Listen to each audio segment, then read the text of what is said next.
One of them, I think I'm gonna use the one on, I think I'm gonna use. Well, it's close enough, we'll start. It's now 5:30, and it's time for us to begin our meeting. Certainly would like to thank all of y'all for coming. I'd like to thank the media for being here, and the great coverage that they give these meetings. Ask you to turn your cell phones, silence them, or either turn them off. But if it does ring, if you'll get up, go out in the corridor and come back, and if your seat has not been taken, you can sit back down in it.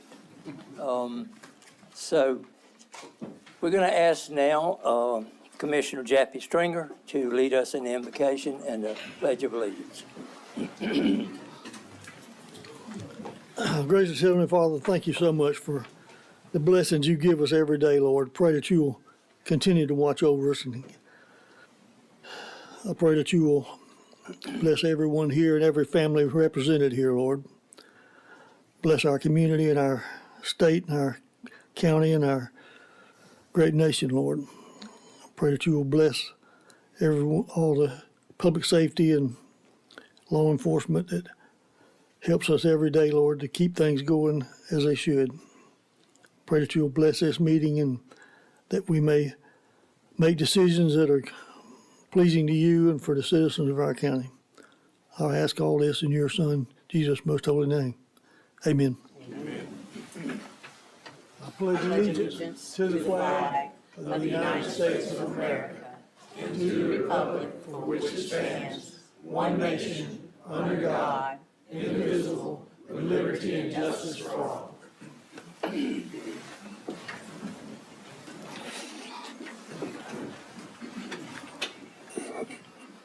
going to ask Ms. Mitzi White to call the roll for commissioners. I, Venus Mitzi White, present as clerk of the Board of Commissioners of Bulloch County, hereby call the roll for those on the governing body. All those present shall answer by saying aye. Chairman Roy Thompson. Aye. Vice Chairman Ray Davis. Commissioner Ray Mosley. Aye. Commissioner Anthony Simmons. Aye. Commissioner Jappy Stringer. Aye. Commissioner Timmy Rushing. Aye. And Commissioner Toby Connor. Aye. I've determined that we have all members of the Board of Commissioners present. Therefore, we have a quorum to conduct business for the good of the citizens of Bulloch County. I now yield the floor back to the chairman. Thank you, Ms. White. We're going to play a version of Price is Right. I guess all of y'all have seen that on TV before. But we've got 3 certificates to hand out tonight. And it's to 3 young people. And I'm going to call them, when I said the Price is Right, you've heard them say, come on down. And that's what we're fixing to do. So if Melanie Blake is in the audience. She's stepping in the door saying she hasn't stepped. All right, Luke Knight. And Lawton Elmore.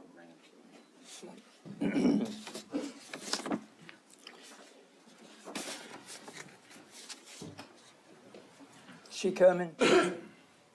She's running late. I said 2 minutes. All right. 2 minutes. Luke, you get to sing a song. What do you want to sing?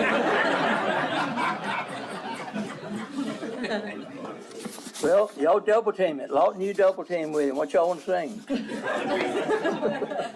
You was all in for it when Luke was going to have to sing. Here she goes. I knew it was going to work.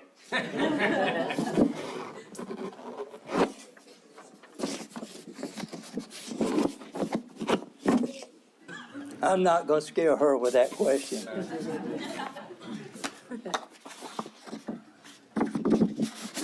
What y'all are, this is Melanie Blake that's just come in, and what y'all are looking at is 3 representatives from Bulloch County. They went to Albuquerque, New Mexico, in the Junior Olympic Archery Development out there, and I don't think deer would have a chance with them in the woods if deer come out, because we've got some certificates to give to y'all. If y'all want to turn around and accept these, Melanie, she won 3rd place and finished 5th in the competition. Luke won 2nd place, finishing 4th overall in the competition. And Lawton finished 19th, but finished 10th in the competition. Is that correct? And all this, don't go anywhere yet. All this is archery. That's using the bows and arrows. And we're very, very, very proud of you. I'm going to do something different tonight. We're going to sort of gather around me. We're going to have a picture made. But is your moms or dads here? If they would like to come down and get in this picture, you're certainly welcome to do so. Let's give them a round of applause.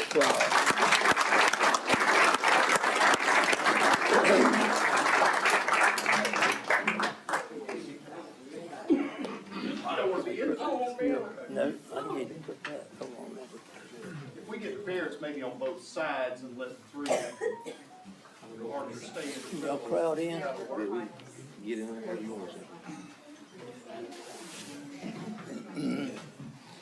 go for you. You good? You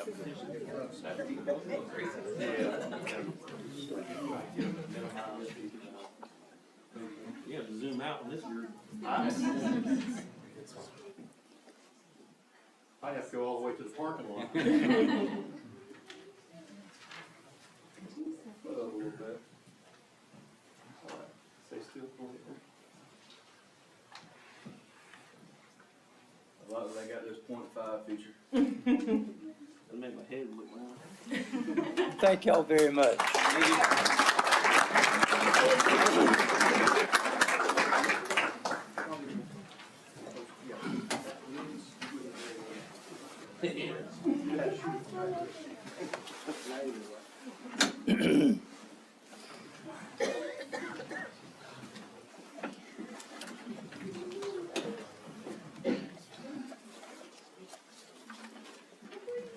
We'll give them a minute to clear out a minute and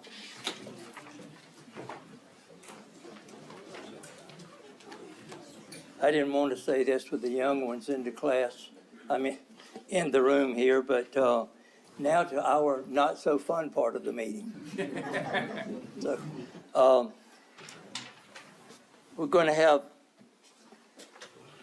Jeff Akins, we have the presentation, and if you wanted to say something about it, but then I'll tell y'all how much time we're going to allow for each person. Okay. Yes, sir. Mr. Chairman, this is basically an update or a additional presentation on the groundwater sustainability program agreement or draft. And Mr. Tony Rojas is here to make this presentation, but I think he's primarily going to tell you what changes have been made from the last time in response to citizen concerns. So, Tony, I'll turn it over to you. Thank you. Good evening. Mine's pretty brief. I attended the last meeting and did a presentation with Trent Thompson, and then based on the input that we had from the public at the meeting that we heard, went back and looked at the plan, made two substantive changes to the plan. One of those is we had a question concerning why private small community systems were excluded. So I went back and studied the special condition, and the special condition as it's written for the permit says that any existing wells are covered, and therefore small community system wells, or any wells for that matter, should be included. So we changed the language in there so that those are included. Secondly, there was a question, I thought it was a good point, we endeavor to do this mitigation work as fast as possible, and someone mentioned that it didn't include a time frame to do it. So we went into both the claim processes for drinking and non-drinking water And we added a paragraph in each one of them that once we get the mitigation work order signed, the approval from the well owner for the mitigation work, that we would endeavor to do the basic work within 5 calendar days. And then, now, we clarify that if a new well has to go in, that it will take longer. So we recognize that. Hopefully, in the rare occasions that has to happen, we can know in advance through proactive mitigation and arrange to have that well put in before we get to having problems with the existing well. Those are the substantive changes in the plan itself. There were some questions, and I believe it was a Miss Todd that had some questions, and we were to answer them after the meeting. She submitted them. And just one clarification in case this misunderstanding is out there. So reading Mrs. Todd's questions, what she thought was that there's an alternate water source is coming in the future, the expectation that it'll be surface water from Savannah, and it'll be brought, and that water is to replace or reduce water pumped from the 4 wells, 2 wells owned by Brian and Bulloch. She thought that that water would actually mean that it would replace the private wells, that the private wells would go on the water system, and that's not the case at all. They're not related. The future alternate water source that will come will, as I said, it will be to reduce water pumped from the 4 wells or replace it.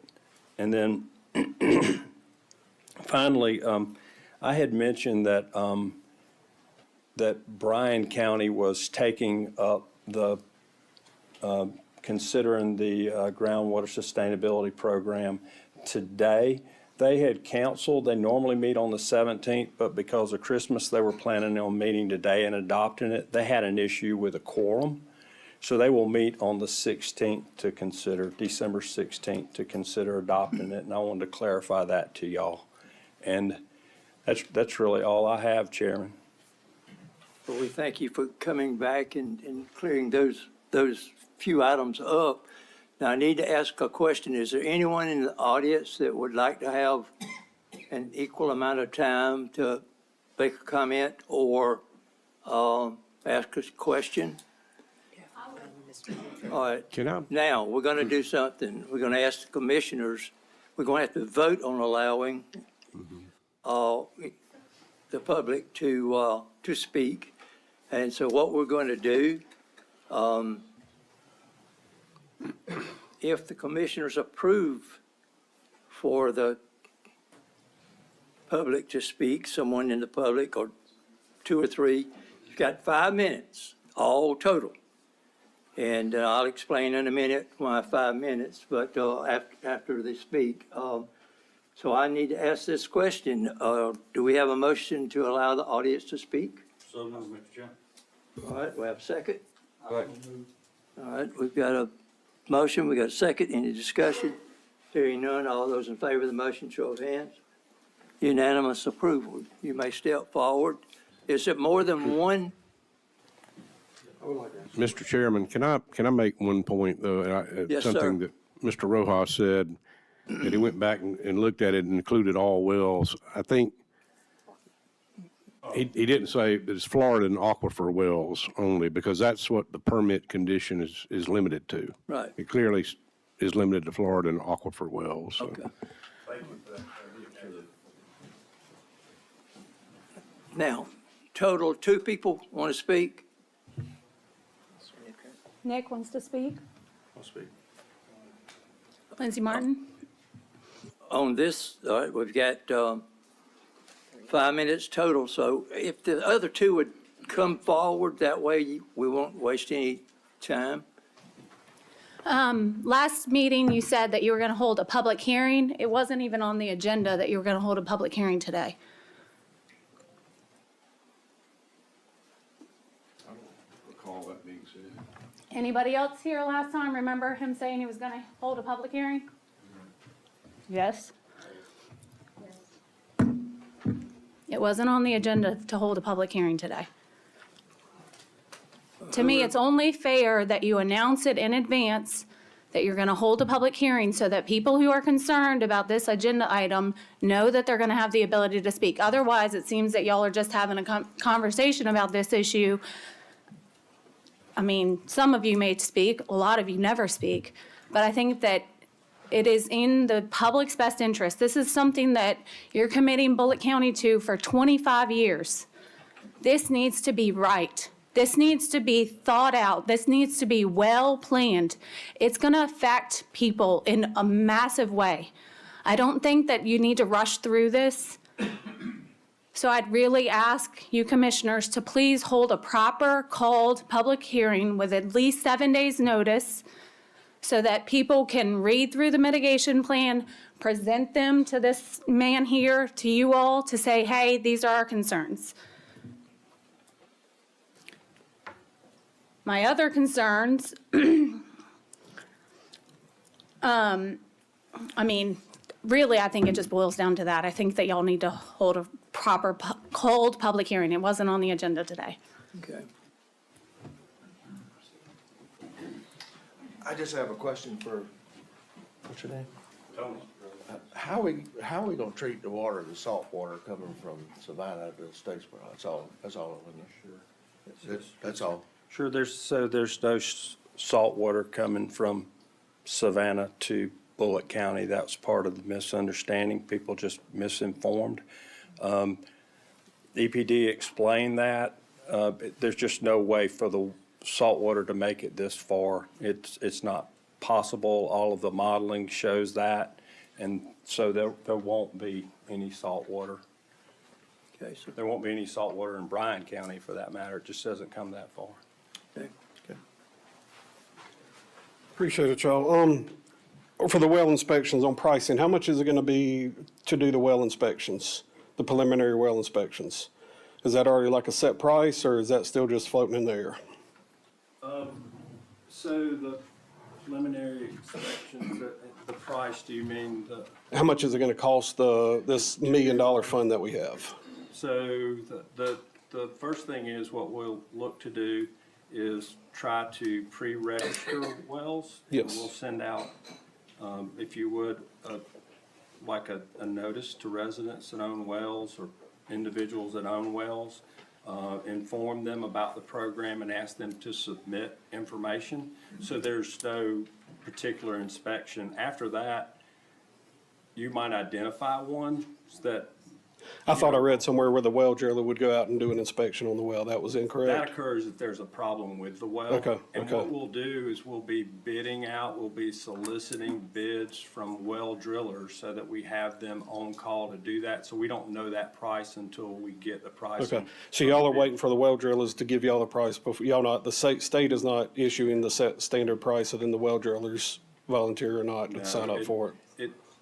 Once you adopt the plan, then you would you do a request for proposals is the process, and you put it out there for the public, and then you get that pricing, and you come back to actually both commissions. I'm sure y'all been through similar processes, and you bring to them the pricing that you've got and ask for authority to approve it and retain them is the process. Okay, is that process gonna be like just to lower the well, or is it gonna, there'll be like lowering well and then also drilling a new Yeah, well? so it does include unit pricing, Okay. because you run into those things, and it might include certain equipment that's a part of it. And so you'll end up with unit pricing for some things, maybe a specific price for a certain type of equipment, and then you bid those out, and you have those, and then that way, when you go to do the work, you know what those prices are when you identify what needs to be done. Okay, I guess the last main question, I got plenty more, but I know y'all are about to kick me out, but have y'all each individually, commissioners, read this agreement that y'all voting on, or potentially voting on sometime? Okay, that was it. I just wanted you to answer that. I didn't hear you when you were talking about the salt. I couldn't hear you earlier, that's all. Yes, sir. You're fine, it's all good.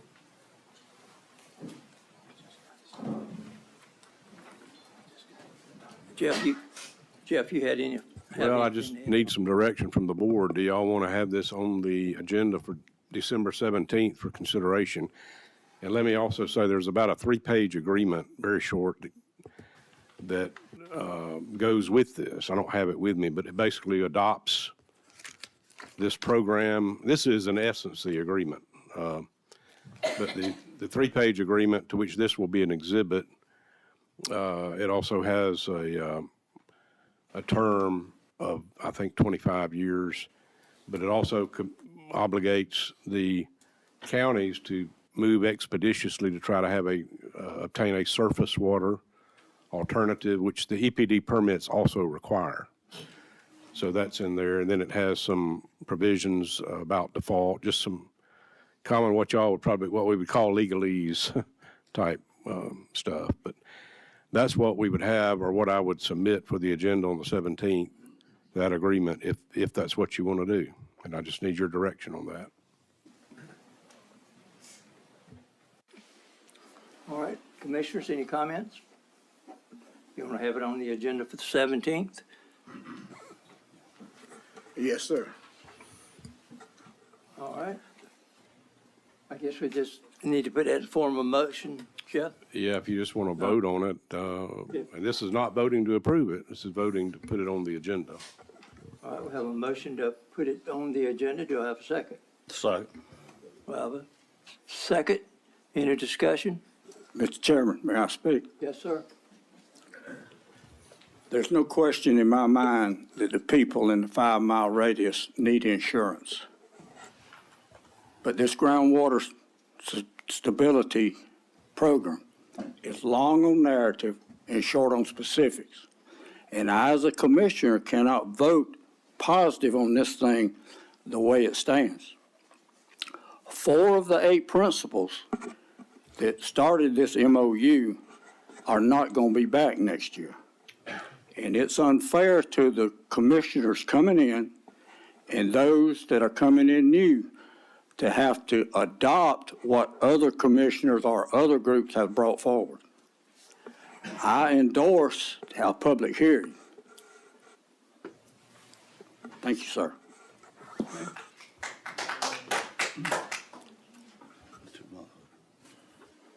We have a motion. We have a second.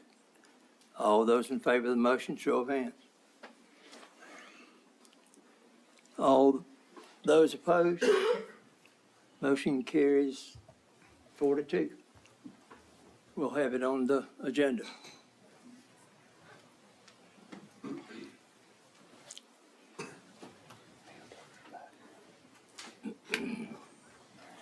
Next, we have a public hearing. It's a road abandonment and foreclosure. It's to close a portion of County Road number 8, also known as Woodrum Road. And County Attorney Jeff Akins will lead this.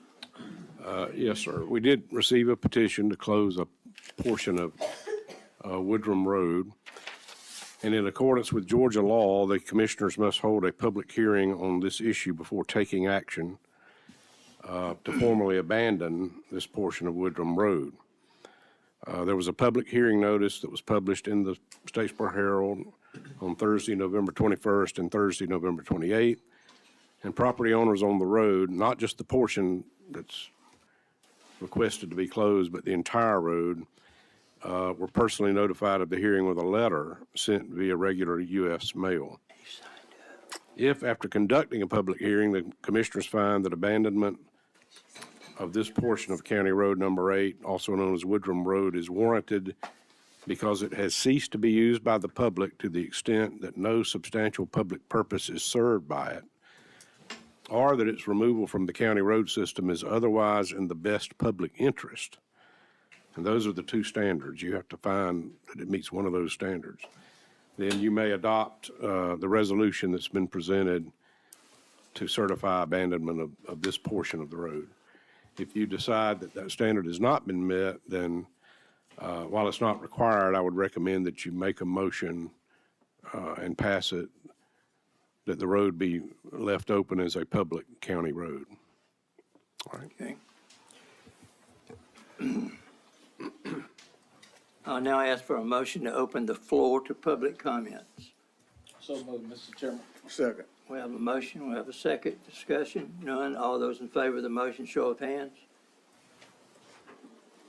Unanimous approval. All right, We have Alan Woodrum. what we're gonna give to each side, if there's, we're gonna have a total of 5 minutes, so, if y'all will split up your time. Will do. Thank you. Appreciate y'all hearing our petition. My name is Alan Woodrum. This is my cousin Matthew Woodrum. We're petitioning for 1.19 miles of Woodrum Road to be abandoned. There's 3 people that live on this piece of road, me, Matthew, and my dad. It comes down to safety. It's not very well populated. There's pastures, there's wooded land, but there's lots of places for people to do some bad things. We've had a problem with trespassing, a problem dumping on our land, dumping trash, running over our pine trees. We've had the law out there several times in our pastures with kids shrooning. Matthew's going to speak in a minute about a very serious incident just a month or 2 ago. But it's a place that people, either they speed or they go real slow at 2 a.m., wake my dad's dogs up. We both have young families that, this land's been in our family since 1920s. So we're just trying to keep it that way, keep it safe, and keep it viable for us. This road is not needed to go anywhere. It wraps around, and I have a Google map if y'all want it, but basically it adds 0.8 miles to go from the end of Woodrum Road, Aikens Pond, where Woodrum Road dead ends to Aikens Pond, to the only other road, Old Hardy Place. It adds 0.8 miles to that route and doubles the time. So there's no reason that people should really be cutting through there unless you live on it. So yeah, I'm gonna let Matthew speak on the incident. Yes, about 2 months ago, there's actually a case going on right this second where some individuals came around Woodrum Road and stopped about 200 yards in front of my house and got out with AR-15s and unloaded, with my wife sitting on the front porch and one of my kids in the front yard and another one of my kids driving a four-wheeler in the swamp. The deputies have been great, trying to help in all of these matters, but it's getting to a point where it's really bad with people coming. Like Alan said, we've got ponds, and any given day during the summer, we run people out. We're having to tote excess umbrella policies personally because if somebody drowns or gets hurt, even though they have no permission to be on the land, then they can sue us, and we have to defend ourselves. So we're asking for it to please be abandoned. And like Alan said, it is actually quicker to go from Aikens Pond Road, Woodrum Road to Old Hardy Place via Highway 80 than it is to come around through our property. So we would love for y'all to at least give it serious thought. Okay. And you'll have 1 minute and 40 seconds if you want to say anything else after. Alicia Neville. She must be. I think you meant to sign on the public comments and not the public hearing. Okay, I'll switch you. Thank you. That's it.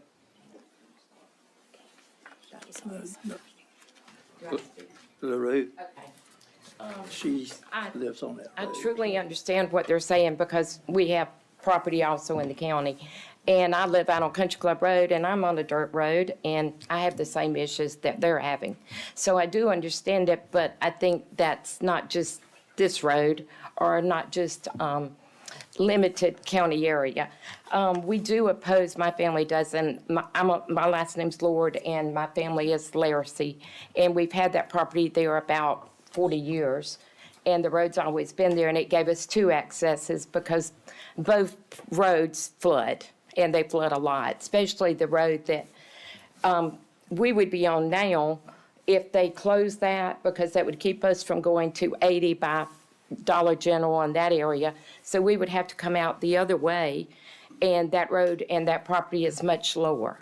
So there are shallow ditches because it's low property, and that road floods a lot more and washes out. It would also put us on a dead end there, and just like in the county, like he talked about, you know what happens to a dead end that nobody goes to back there? Well, it becomes a dump.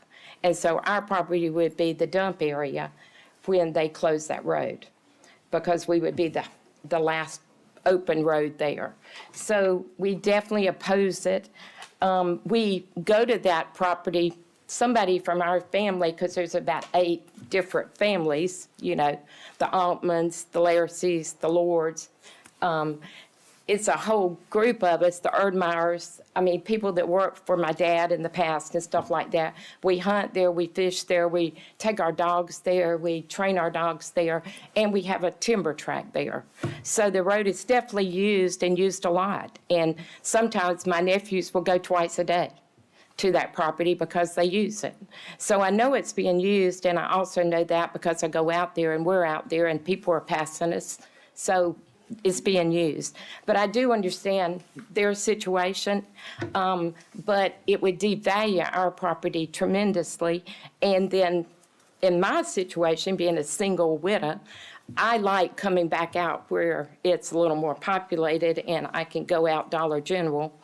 So, you know, it's better for me, because if you come into the other road and there's a group of people there like parking in the dead end, like they're hanging out, whatever they do there, then I got to back down the dirt road. I'm not very good at backing out a dirt road, so I would be scared, so I don't even think it's a safe thing.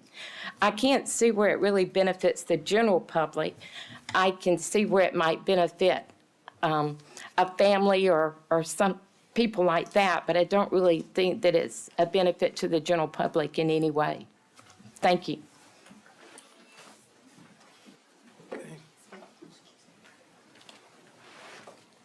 Hi, I'm Gail McGlamry Williams. My family's been there since the 60s. I truly understand what they're talking about, but we have cameras on our property, so we make sure to monitor them at all times. We have had some issues, but they've been resolved. I'm worried about the value of our property. If you're on a dead-end road, what's going to happen to that? And if something happens like it did with Helene, actually, both ends of the road were cut off for a little period of time because of trees in it. If that was our only way out, and they closed it off, that would be an issue while they were clearing up the other end.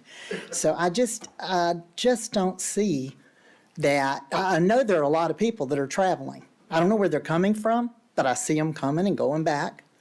But I've lived on that property, and I still live on that property, and I want my children and my grandchildren. So I'd just rather it not be a dead end. Thank you.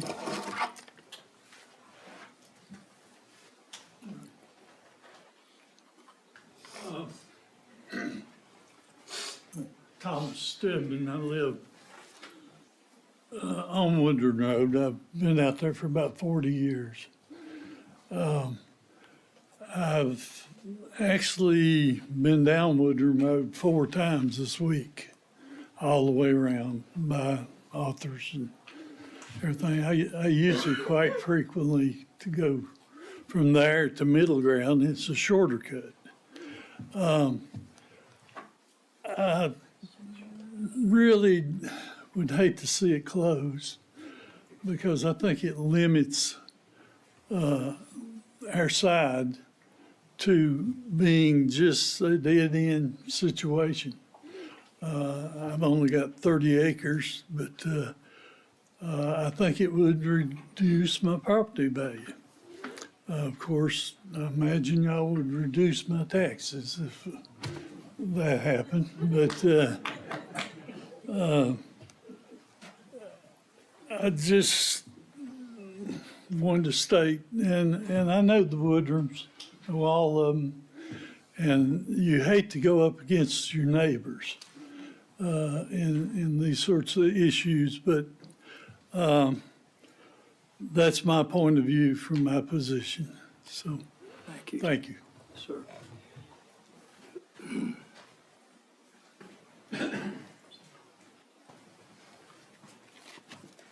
And Mr. Stedman said it perfectly. We are neighbors, and you know, as far as us closing it off in a time of need, us not opening it up, that's ridiculous. The two of us were the ones who cleared the trees off Woodrum Road during Helene. And that kind of stuff would not stop. We're just looking at a safety. Our kids are in the back. I mean, this is an opportunity for us to make them have a safer place to grow up. And that's what it's about. We're not trying to make anybody's property value go down. In fact, I don't 100%, I'm not a property guy, but I don't know how that would correlate. We have two deputies right at the end of the road, so I don't know if people are going to be gathering there. If we did close it off, we would create a cul-de-sac. We would have to create a cul-de-sac for people to turn around. So there wouldn't be any backing out. So I don't completely agree with that. As far as the dumping, I guarantee you have more people coming down there now with it not being a dead end, dumping stuff, than you would if it was a dead end. People just wouldn't go down there, especially two deputies there. It would be a safer place for the whole road. Yeah, and for the cost, as far as the turnarounds, so that there would be no backing up, I will incur all those costs. We will get with Bulloch County and whatever cul-de-sac, round, or however Bulloch County would like it done, we can do it at no cost to the county. Time has expired. I'll ask now for a motion to close the floor to public comment.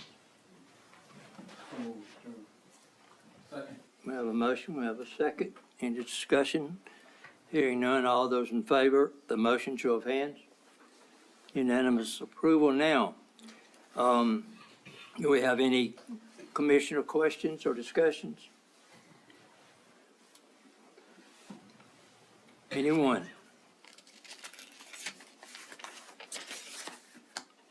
Hearing none, I'll now ask for a motion on the resolution to abandon a portion of County Road number 8, also known as Woodrum Road.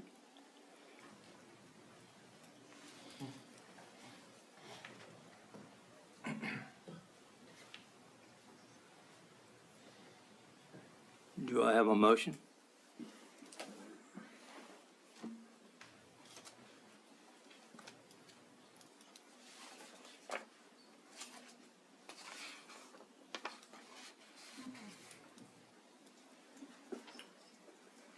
Question for Mr. Akins. So, Sir? my question to you, Mr. Akins, there from a legal point, I know when we've dealt with road closures before, what is the position legally for keeping the road open or closing in instances like this? Well, yeah, to abandon it, you have to find that it has ceased to be used by the public to the extent that no substantial public purpose is served by it, or that its removal from the county road system is otherwise in the best public interest. That's the finding you have to make to be able to close it.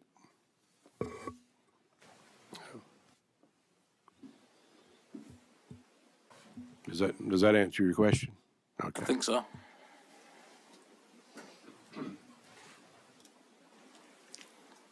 Any other questions? Then I'll call for it again. Calling for a motion.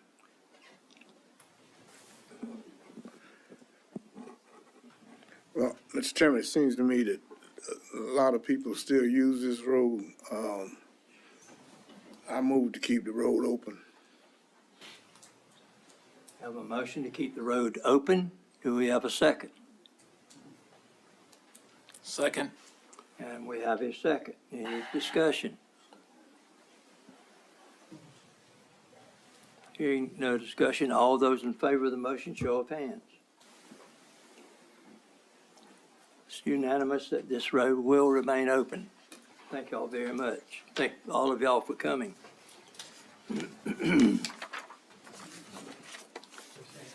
Next, I need a motion to approve the zoning agenda. Mr. Chairman, if I might make a suggestion, just for time's sake, since we do have 12 items on the zoning agenda. What's currently item number 12 may satisfy or may not. I don't, however, if that works out where it was approved, I think number 2 would essentially be decided by that. So I guess I'm suggesting that if you want to move item number 2 behind 12, that way you don't have to debate the merits twice, because they're. Okay. It's been requested that we move item number 2 behind item number 12. Any questions, comments? Then I need a motion to be able to do so. Mr. Chairman, I make a motion that we move line item number 2 to follow line item 12. All right. We have a motion, we have a second. Discussion? None. All those in favor of the motion, show of hands. Unanimous approval. So we will move item number 2 behind item number 12. All right, call number 1. All right, thank you, Mr. Chairman. Our first agenda item tonight is a variance request by D.R. Horton Incorporated, as Lindsey Martin as agent, who has submitted an application which requests a variance of 250 gallons per minute from the current subdivision ordinance, which requires 500 gallons per minute, specifically Appendix B, subdivision regulations, Schedule 7.7.10. The property is located at the intersection of Amanda Road and Youngblood Road. The Planning and Zoning Commission recommends a denial by 5-0 vote, and then staff recommended a denial of the variance request. Now let me give you a little more information on the subdivision. This subdivision, I believe, is currently known as Youngblood Estates. It was previously rezoned to an R15 zoning, which allowed creation of 57 lots. The background on the subdivision is that it was rezoned to an R25 in the past. It went through the development process and was at the time of getting formal approval as a final plat stage. It was determined that the developer remove a majority of the topsoil from the development. So the health department would not sign off on the final plat, which would have created the subdivision. Well, in the development process, in that time, the roads were constructed, curb and gutter was constructed, and I believe Mr. Martin's company has already placed the water system in the ground and was waiting for that approval. And so with that, there was a lapse in approval, waiting, I guess, to see what could be done with the septic system. That took some time to get worked out. That R15 rezoning was granted. And so that has been worked out, but since then, we've changed the zoning, or the subdivision regulations and the improvements that are required. So I guess that's about as good as background as I can give you. But the location of the property is just to the east of Statesboro. Amanda Road and Youngblood Road is just north of Highway 80. This shows here the zoning for the property with the aerial, which you'll see the roads are currently in place, as was approved at the Planning and Zoning Commission. And then here's on-site photos. But, so again, in the meantime, from that development process, that probably some major groundwork would have to be done to bring that water system up to standard. But with that, staff recognizes that maybe it was not the fault of Mr. Martin, but it was the developer that failed to renew the development process. And so with that, I'll turn it over to Mr. Martin.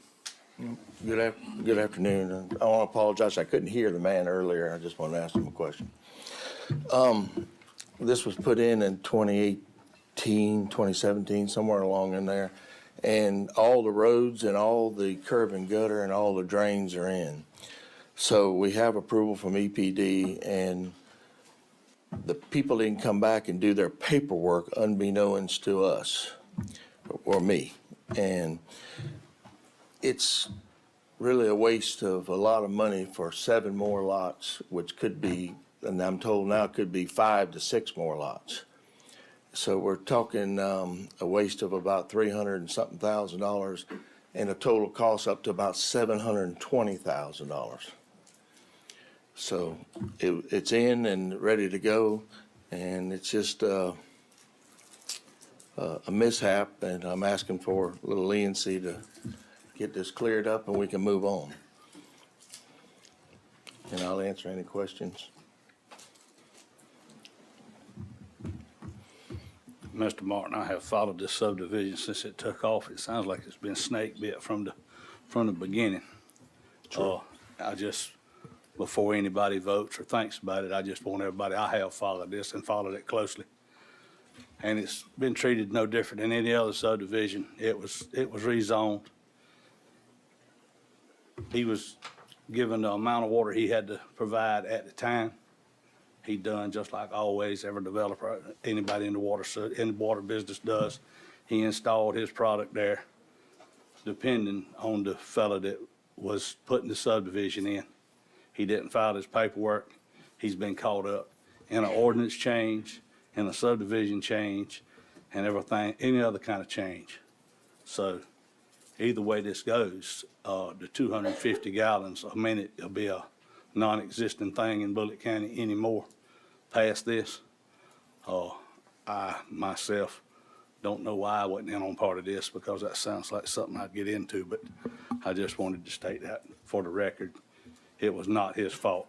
He is just caught up in a situation. Very true. And everything else is EPD approved now. I mean, it isn't like it's C900 pipe and all the good bells and whistles and slip joint and everything. Any other questions? I'll call for a motion. Mr. Chairman, I make a motion that we accept this variance. Second. Have a motion, second. Any discussion? Hearing none, all those in favor of the motion, show of hands. All those opposed? Motion carries 5-1. May I say something, one other thing? Yes. It's not about this. I just want to thank Mr. Roy Thompson, Mr. Kurt Deal, that's not here to speak for himself, and Mr. Tom Couch, and Mr. Jappy Stringer. They all been a very big help to Bulloch County, and they're very good jobs they've done. And I hope the new people coming in do the same amount of work and think of Bulloch County like they do. Thank you. Thank you. Thank you.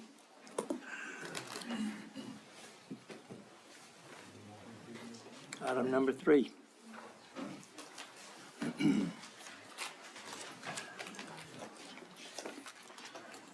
All right, thank you, Mr. Chairman. Item number 3 is a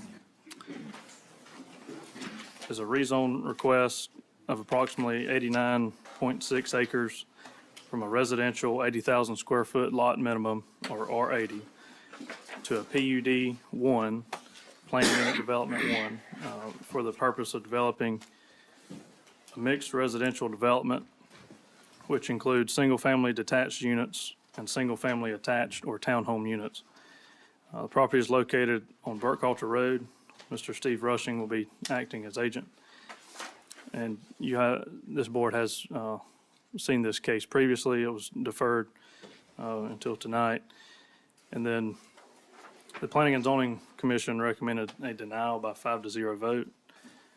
And staff recommends some conditions if approval is granted.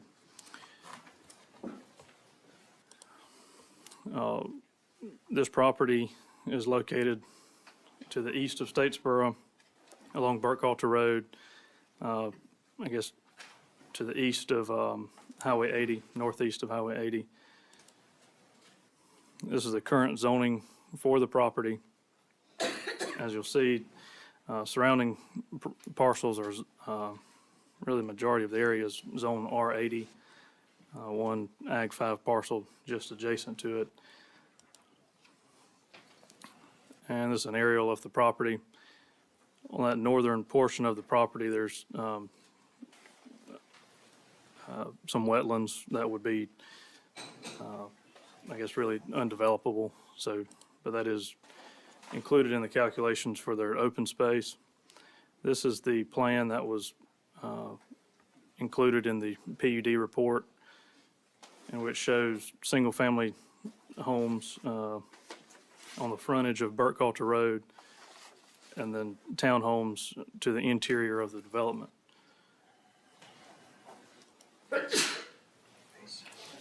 And this is the property as it is with when we place zoning signs on the property. I will mention that I think in our last meeting there was a discussion about water and sewer service to the development, in which it may be feasible at some point in the future. There is another PUD that is closer to Highway 80, which has been approved, which would be served with water and sewer.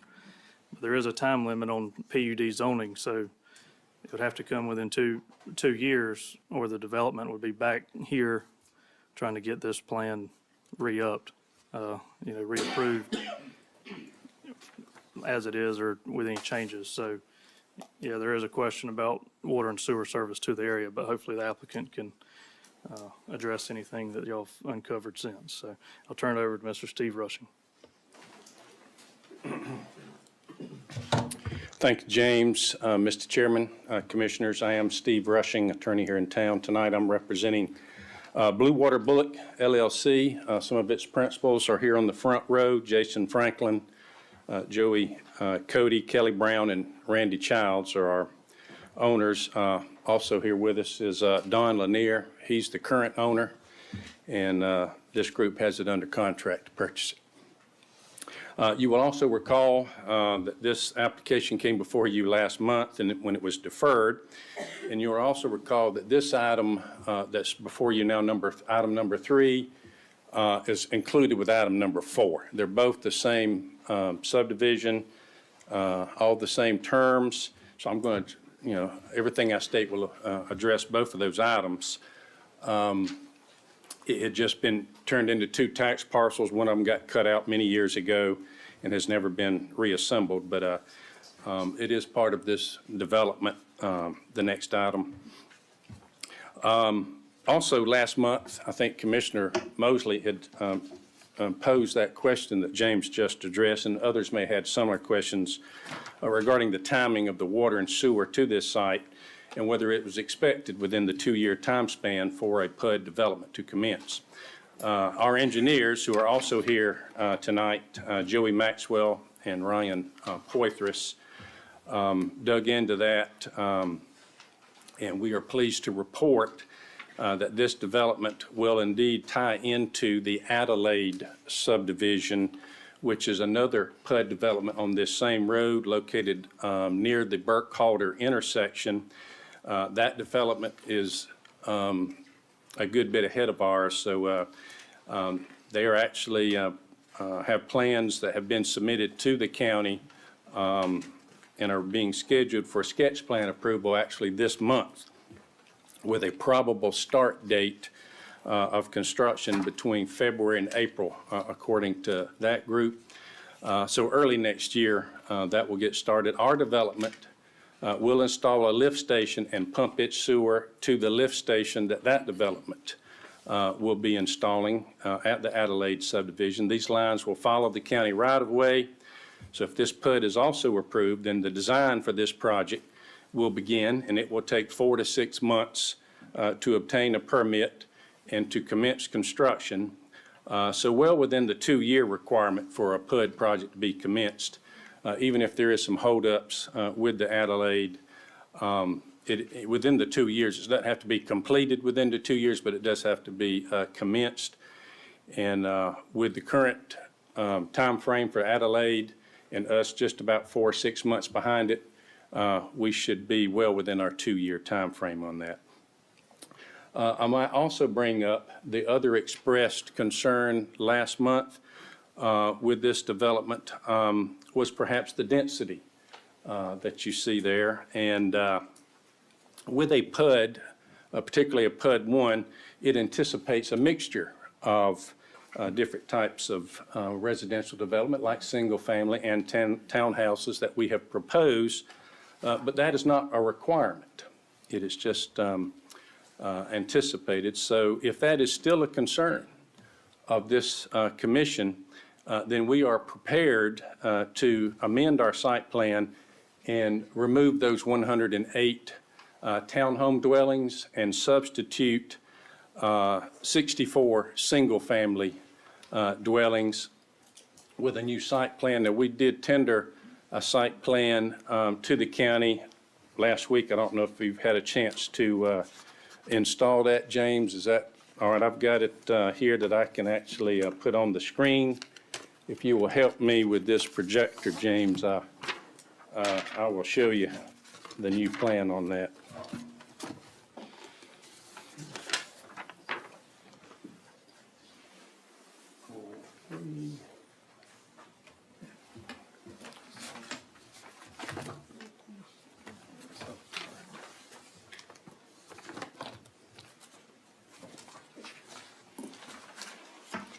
Thank you.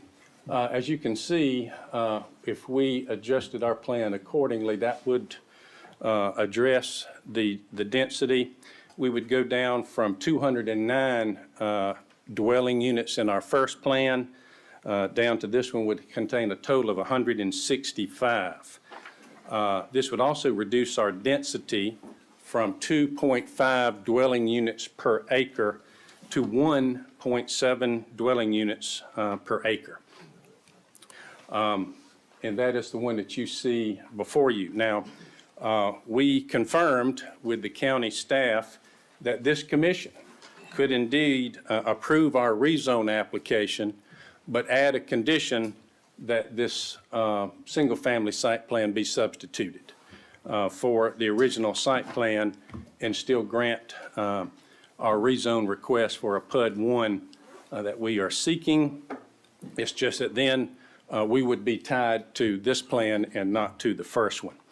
Our owners and the developers and our engineers would all be receptive to this plan. I believe it would address some of the concerns of the public, address your concerns, and still be well within.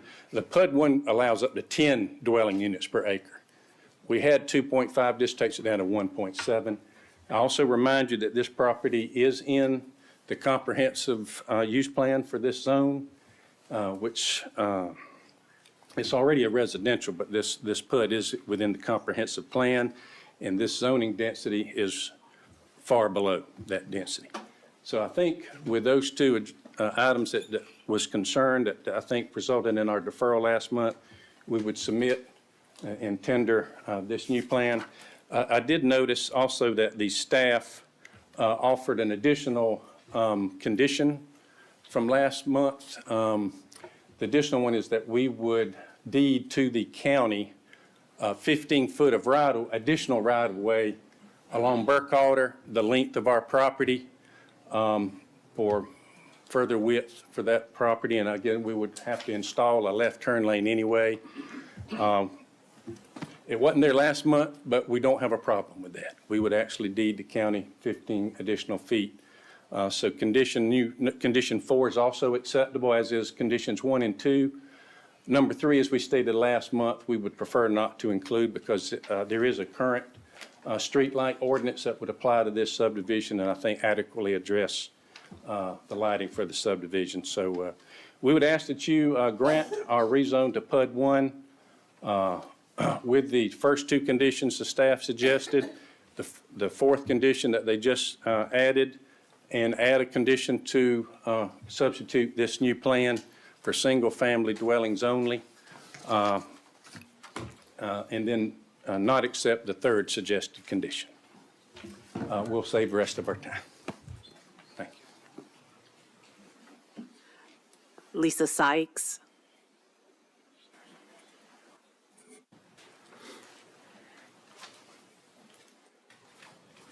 Hi.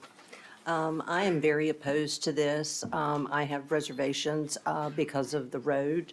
That issue has not been addressed as to how dangerous Burkhalter Road is.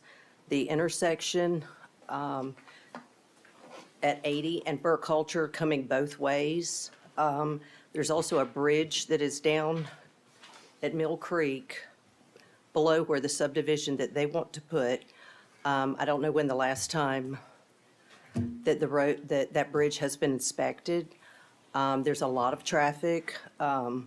We have 18-wheelers, we have farm equipment, we have peanuts, we have cotton that is coming down the road. It's very dangerous. I live probably 4/10 of a mile from where they want to put the subdivision. And I have to turn my blinker on a good distance from my house and pray that if somebody's coming behind me, that they don't try to pass me or rear end me as I'm turning into my driveway. And I'm not the only person that has that issue. We don't feel like that's being addressed. That the roads around here, you're wanting to develop, and the roads are being neglected. And we have concerns about that, and we don't feel like that is being addressed. And if that could be addressed, that would be a great thing. And how y'all are coming about with the traffic, how that is being addressed. How are you doing that? Is it just being monitored some way? And I'm sure that Mr. Maxwell could answer that question, how you're coming up with these answers to go ahead with these things. I don't know how many more people are here that are going to talk, or maybe not. Do we have people here that are opposed to this? Would you please stand or raise your hand? We're very concerned about this, of the dangers of the extra traffic. The intersection at 80, there really needs to be addressed for turning. You can sit there and go through 2 lights turning left onto Burkhalter coming from town, going towards Brooklet. You can sit there through 2 or 3 lights sometimes just waiting to turn, and people also coming from Brooklet to turn left. It's crazy at 5 o'clock in the afternoon or 6 o'clock or even in the mornings. I don't know if any of you live out there or ever traveled there, but you need to go and see. And when it rains, our road is flooded and the water just goes everywhere. And it's so dangerous that you really have to slow down. And sometimes people don't realize that there's water on the sides of the road. And when they do come to repair it, they don't repair it smooth. They fill it and there's like a hump there. So a lot of us that live down the road, we know to scoot over so we don't have to hit the bump because there's other traffic coming this way. So we're getting damage to our vehicles, just going down the road daily. But those are my concerns, and hopefully those things could be answered. Thank you. Pam Davis.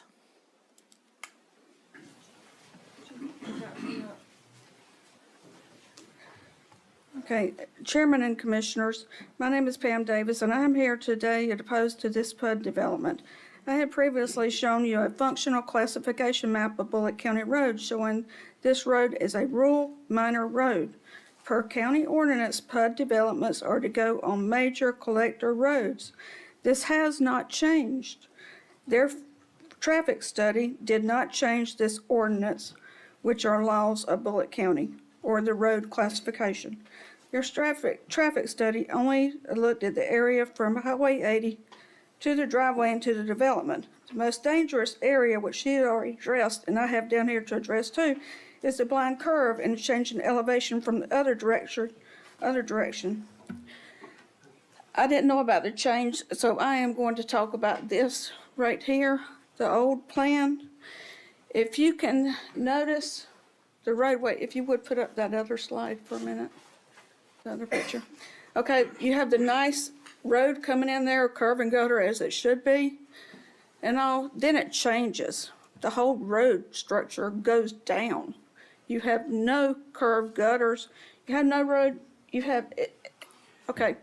My concern here is, and it should be for you too, serious concerns about the design of this development from the public safety standpoint. How are a ladder truck, tanker, EMS, fire personnel going to get into the back of that development if there is, God forbid, a fire? How are they going to do it? You can't get in there and get out. EMS gets trapped in there, they're not going to be able to get out. Also, if you would put up the slide of the closer one now, the other one that you had up there first. Also, looking at the area between the buildings that I have circled in blue, and there's another area, there's several areas like this. The buildings are so close together, it actually looks like urban development in Philly or New York, where if you walk up the alleyways and look up, you could see the clothesline strung up there between the buildings. They're so close. This is not the type of design we want in Bulloch County. Suburban characters that they are claiming this to be are to have sidewalks, multi-purpose trails connecting residents with civic and commercial uses and stores. Again, this PUD is on a rural minor road. There are no sidewalks, no good shoulder areas to walk for people. Anywhere to the nearest store is at Pojo's, Time Saver, Dollar General, 2 miles away. And it's 5 miles from any public transportation grocery stores. Please deny this PUD because of this road and the area and the people need access in PUD developments. There's a reason for PUD developments to be on major collectors and close to where there is transportation and places you can get around. You're being asked to vote on this today, and this development is nowhere close to having the water and sewer that is required. So no, it is not available. A piece of paper is not water there or close by. Please, I ask you to vote with the Planning and Zoning Board and vote no to this PUD design.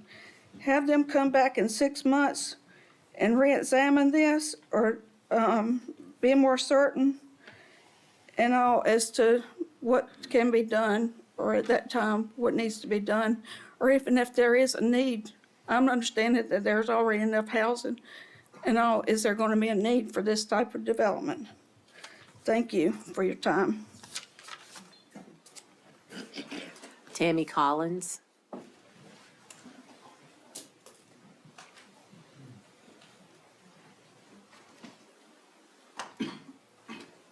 My name is Tammy Collins. I live at 10413 Burkhalter Road.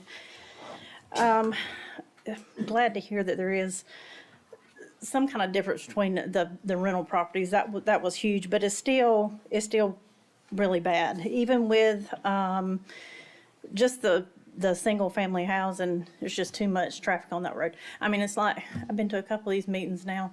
Every time our farmland and anybody that's got a field next to them, it seems like we're back in here. But Burkhalter Road is just almost every week now we're trying to put something on Burkhalter Road. And now it's become townhomes and duplexes. And but I did a count today. And when you look at these maps where you've got the far off picture, it looks like there's a whole pile of homes. But there's actually 11 beautiful large acreage farms that's in that 1.5 miles from Highway 80 to this point. 11. It's not a bunch of build-up. We've got tractors driving the roads. What she didn't say was, Lisa, there's 2 people that own tractor trailer companies. We've got tractor trailers that drive up and down Burkhalter. Might be one of the reasons why we got such a mess for roads. We like to laugh because we all look like a bunch of drunk drivers because we know when to weave in and out, and the people that's behind us, we know they don't live on the road because they're hitting them. So we know that. And then you've got 1 to 5 acre lots.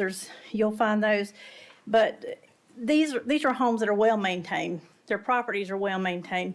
Even there's 2 subdivisions that are not far from this property, but they are nice subdivisions. They're well maintained. They're property owners. They're not rentals. We've got 2 places that you might want to say is rental properties. They've been there for a long time. We've got the classy, the Burkhalter Senior Mobile Home Park that I'm sure when it was first put there, it was supposed to have been very nice and pleasing to the community. Well, if you look at it now, it's horrible. It's an eyesore. And we're just scared that if there is rental properties put out there, it'll be nice for a few years until it too looks like this. You got sea pines, it's the same way. And I mean, they're just a mess. Let's see. Is that it? Is that all the time we had? Yes, ma'am. Okay. The other thing I was going to mention was law enforcement, schools, and one thing that you might want to know. Everything's the same pretty much from the last time we were here, but what we don't have, something did change. There's a new sign, if you're coming from the other direction, that was placed there since we were here a month ago, and it says blind driveway ahead. That's a brand new sign that was put there that wasn't there when we were here a month ago, right where this subdivision is going to be put. I don't even know if they know. You know that? It's a brand new sign. Blind driveway. It's coming up a hill. That's what's changed. And then Brian Poitras signed up too. Now, he's on the other. Yeah, and I'm just going to be available for any technical questions you guys may have further. I think Steve did a really good job of presenting what we have here, and if you guys have anything further, I'll be happy to speak to it. So.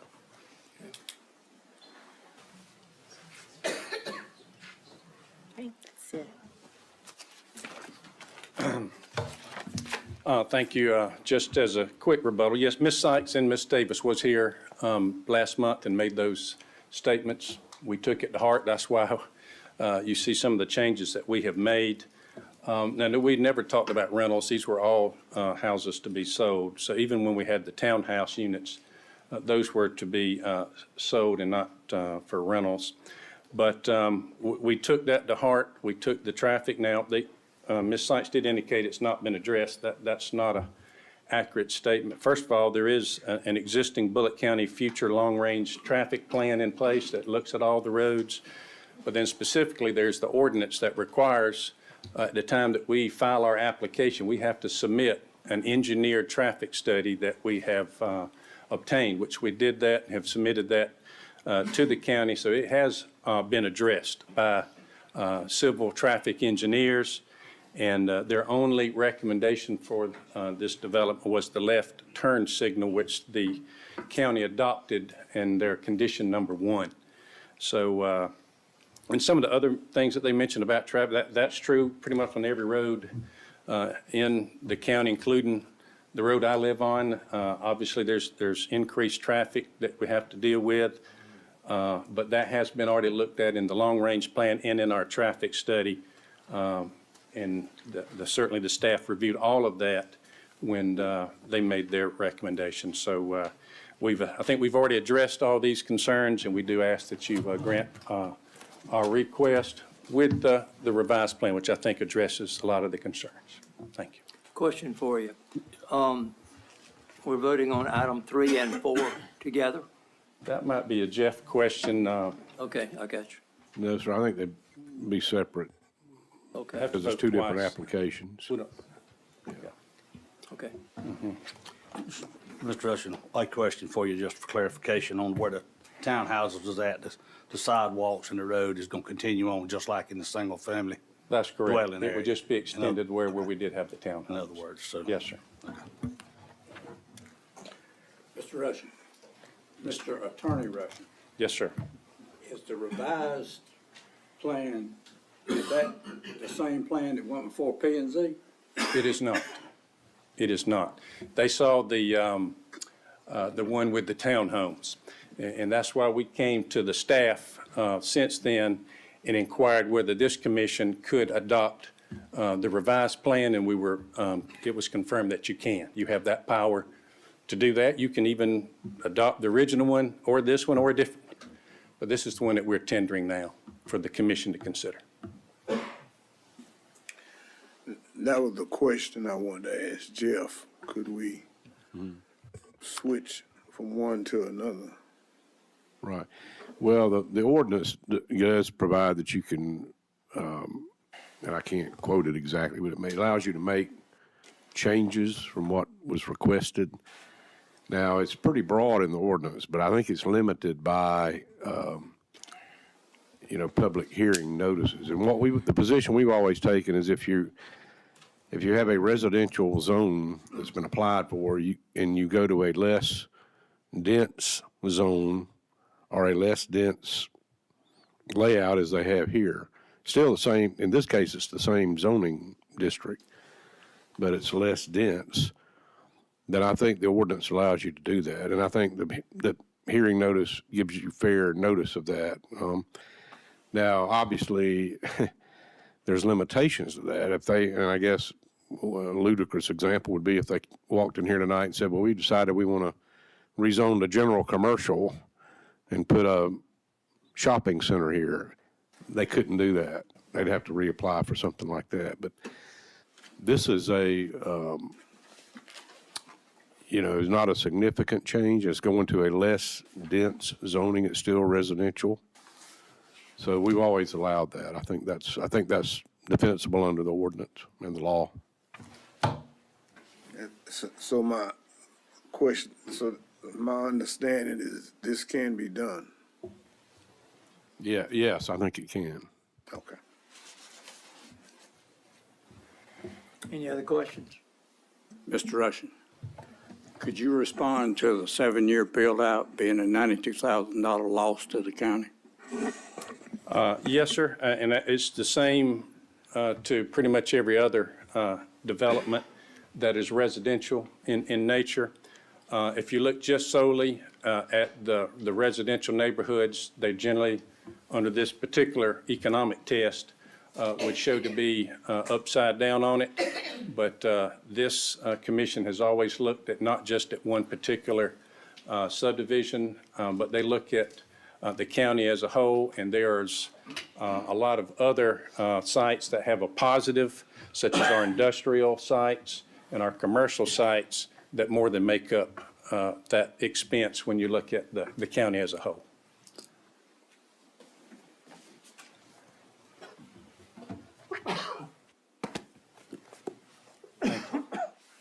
Any other questions?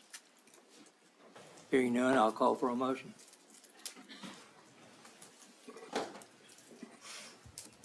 And Mr. Chairman, I make a motion we approve the new submission of the site plan. With the conditions. Do we have a Okay. second? Can I ask, Conditions. and does that, what about condition 3? They asked to delete that. Do you want to do that or not? That's the street light standards, With the condition that they delete that. which I think, Yeah. okay. So delete that? or Yes. not? Delete, okay. And I would say the 5th condition should, or the condition you're adding, would be development shall be limited to single-family dwellings based on the revised plan presented by the applicant. Whatever you Does say. that sound like what you Sounds intend? pretty good. Okay.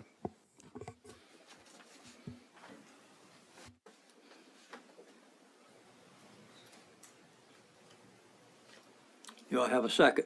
Second. A motion, we have a second. Any more discussion? All those in favor of the motion, show of hands. 1, 2, 3, 4. All those opposed, show of hands. 2. Motion carries 4-2 vote.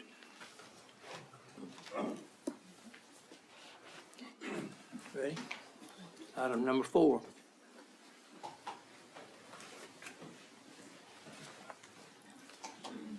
Mr. Akins, does this have to be re-represented? Well, it does need to be presented, yeah. I mean, it might can be much briefer than the previous one. Okay, but I didn't know, I knew he had mentioned both of them, I didn't know. All right. Next agenda item is for a rezone request significantly related to the previous agenda item. The request is by Bluewater Bulloch LLC, who is, the rezone request is to rezone 9.51 acres from an R80 to a PUD 1 zoning for the purpose of developing a mixed residential development, which included single-family detached units and single-family attached townhome units. Property is located on Burkhalter Road. Planning and Zoning Commission recommended denial by 5-0 vote. And staff recommends conditions which mirror what was in the previous agenda item. But we do recommend some conditions if approval is granted. And I won't go through the details for sake of time, but this 9 acres is outlined in blue here with the zoning map. Again, it was just I think there was maybe a different owner at the time, or I can't remember exactly how we got it going with 2 different parcels, but this was the site plan that was originally proposed. And I'm going to assume that the amended site plan as presented tonight would serve as the site plan for this one. So with that, I'll turn it over to Mr. Steve Rushing. Thank you, James. I'm not even going to open my notebook because it's pretty much, again, we would much prefer to put this all in one application so you don't have to vote on this twice or hear it twice. But because it was a separate tax parcel, it was created many years ago as part of this development, we will reunite it. So next year, it's going to be one tax parcel. But when we initiated the applications, it was 2 separate tax parcels that Don here had bought from 2 different owners. And so it retained its separate tax parcel status, but it is included in this same development now. As you see, there's probably not actually going to be any units on that, but it is part of the green space and part of the whole development. Again, we'll accept the same conditions other than number 3 as before, and with the added condition, as Jeff so aptly put it, to substitute the new site plan that's on the projector for that former site plan. But it's the same development, and we submit all the same things in favor of it as we just did with item number 3. Thank you. Lisa Sykes. Pam Davis. Rondi Lundy. Tammy Collins.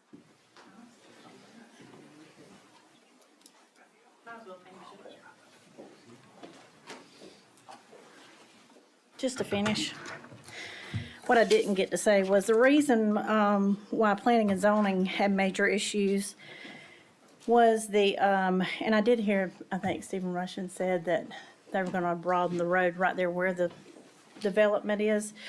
But one of the major problems was the narrow right-of-way, and that any growth, the road would have to be widened, and then there would be costs. There was a huge problem with the safety issues because there's 40 acres of wetlands that's in the back.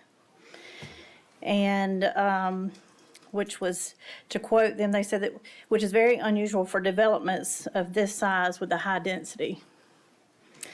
The comment was made that the area will always be wooded because it's wetlands, and it's a huge safety concern for kids and adults for bad things to happen when you got 40 acres of wasted space. I believe that was, of course, everybody had the question about the city water and the city sewage.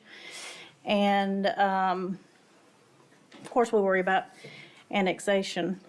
And then there was the 7-year build-out, the cost of that.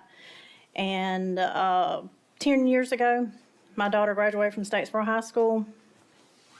10 years ago, Statesboro High School was packed. We still got that problem. Law enforcement, EMS, fire, traffic. I still would like to know what they plan on to do about the blind driveway ahead. If it's blind, it's gonna be a problem. So what's gonna be done to fix that? That's interesting. I believe that was it, but I just wanted to say that was my piece, and that was the reason why, that was the issues that planning and zoning, that was their major issues, so I just wanted them to be known here. Thank y'all. Thank you. And then Brian Poitras signed up again. I'm not going to stretch this out, but though the sign, blind, whatever sign that was not there, when the traffic study was done, the curve itself was there, and it meets the distances between the curve and the driveway as determined by those engineers. So they knew it was already there. Thank you. Is that it? Back to the commissioners, any questions?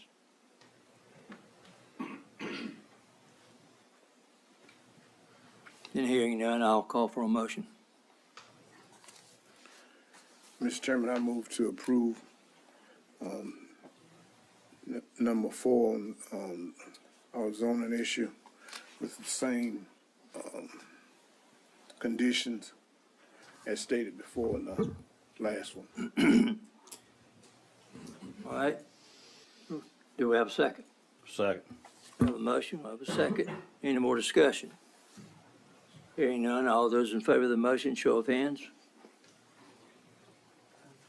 5. Motion carries by 5-1 vote. You had to ask for opposed. Hmm? You asked for opposed. Oh, I'm sorry. Those are all opposed? 1, all right, motion carries by 5-1 vote.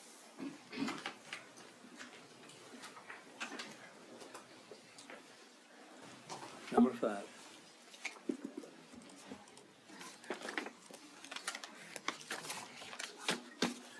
All right, thank you, Mr. Chairman.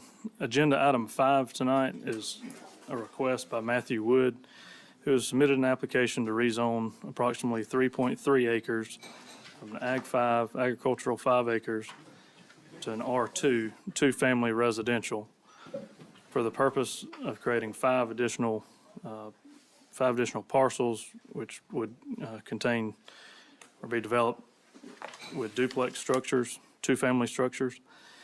John Dotson will be the applicant agent tonight. Planning and zoning recommended approval without staff conditions by a 5-0 vote. And staff recommends, essentially, we've adopted planning and zoning's recommendation of just approval with no conditions for this rezone request. The property is just to the south of Statesboro. Access to, I guess, the main thoroughfare would be Highway 301. The subdivision, again, access is 301, but Oakwood Drive, as shown here, there's 2 parcels, common ownership, in which I believe Mr. Dotson may speak to the history of the subdivision at the time it was developed, but this 3 acres is shown highlighted in yellow. Presently, no structures are on the parcel. Oakwood Drive is a county-maintained dirt road. The subdivision predates the zoning ordinance. And as shown here on the site plan, the lots that would be created are A, B, C, D, and E. And original staff conditions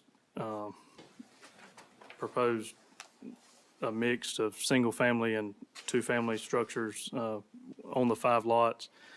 However,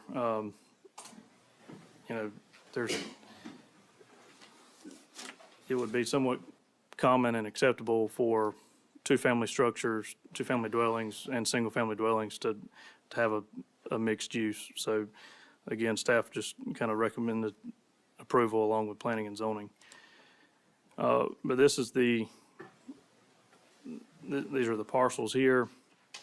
Again, it's a county-maintained dirt road. And I do believe, and Mr. Brad Deal could speak to it, but there is, I believe at some point in the capital improvements program, so say in the next 5 years, some money allocated to pave these roads in the future. So just for your information. So with that, I'll turn it over to Mr. John Dotson, who is the agent.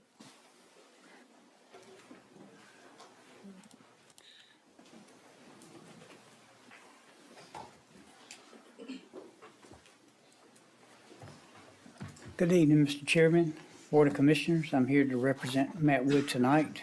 As Mr. Pope described, we started this subdivision back in the late 80s from Mr. Roy and Elmer Sandifer.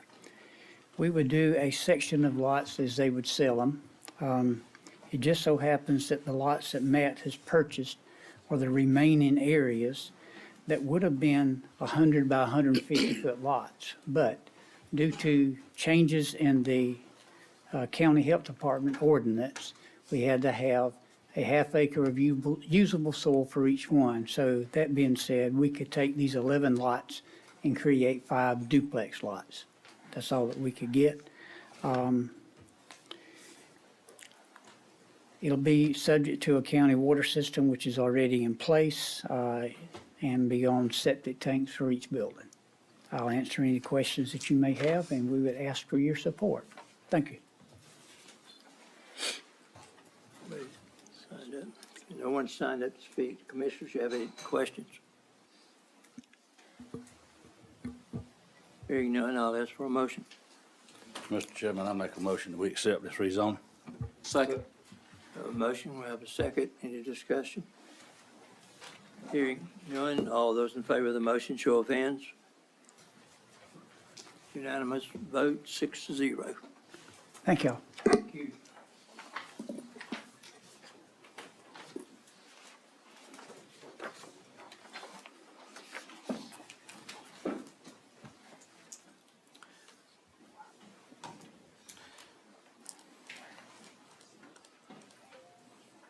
All right, agenda item 6 tonight is a rezone request by Frank Joe LLC, who has submitted an application to rezone approximately 1.5 acres from Ag 5 to an R25 for the purpose of creating a residential neighborhood. Property is located at 201 Rhymes Lane, and Mr. Steve Rushing will be acting as agent tonight. The Planning and Zoning Commission recommends approval with staff conditions, and then staff recommends approval of the rezone request with the conditions contained in your staff report. Now, these two parcels with common ownership are part of or would be part of a larger subdivision development that was previously rezoned, I believe earlier this year. But the general location of this, as shown here, is just south of I-16, off of Highway 67 onto Horace Mitchell Road. But here's the current zoning map. The parcel shown in blue, as well as the one next to it, those are, again, currently zoned Ag 5. The properties, if you can see the mouse, I guess we would say the northeast and to the west, those properties, or that property is currently zoned to what is being requested as an R25. Again, this is the property that is seeking the rezone tonight. There are low-density, single-family residential homes in the general area. As shown here, this is the greater development of the subdivision, in which, again, all that has the other parcels have been rezoned prior to tonight. This is Rhymes Lane. This is where really the access to to these two properties. So place the zoning notice sign at that closest point. But the site plan would show access would not be along Rhymes Lane. I believe maybe that was reserved for emergency access at one point. But this is a site plan of which these parcels would, enter into for the development that's been approved previously. Again, access would be along Horace Mitchell Road. I went too far. So with that, I'll turn it over to Mr. Steve Rushing. Thank you, James. Again, Steve Rushing. In this matter, I'm representing Frank Joe and myself because I'm trying to remove a little egg from my face from earlier this year. You may recall this development we got approved back during the summer on Horace Mitchell Road. And again, it was one of those situations where we had 4 tax parcels and we had to do 4 in a row. The biggest one that makes up most of that was a 94-acre parcel. There was 2 5-acre parcels that connected Horace Mitchell and a 1-acre parcel. What I didn't realize was these 2 little small 3/4 of an acre parcels were separate tax parcels but had been cut out of the 94 acres some time ago. So I guess I should have had 6 applications, one for each of these little 3/4 acres, and I just overlooked that when I did the 94 acres.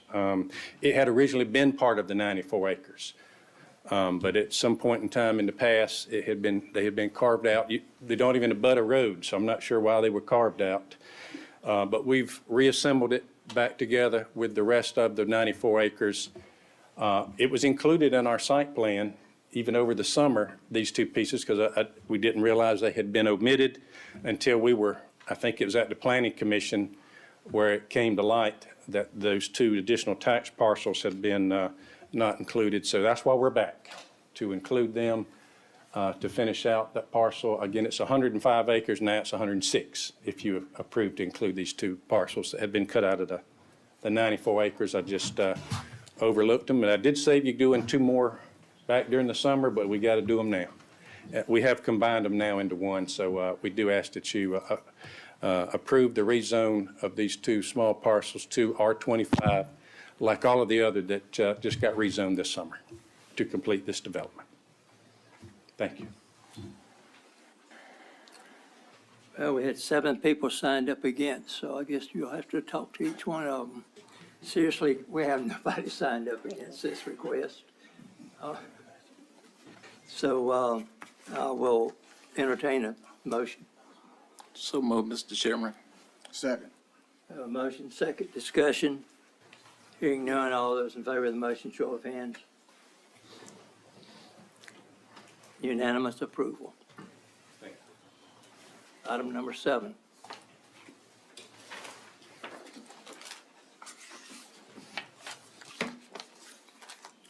All right, item 7 tonight is a rezone request by Kelly Brown, who has submitted the application to rezone approximately 61.61 acres from Ag 5, agricultural 5 acres, to an R3 residential 15,000 square foot lot minimum for the purpose of creating a neighborhood which would consist of 2 family dwellings, so duplexes. The property is located on Old Riggs Mill Road near the intersection of Jessica Lane, and Mr. Cody Rogers will be the applicant's agent tonight.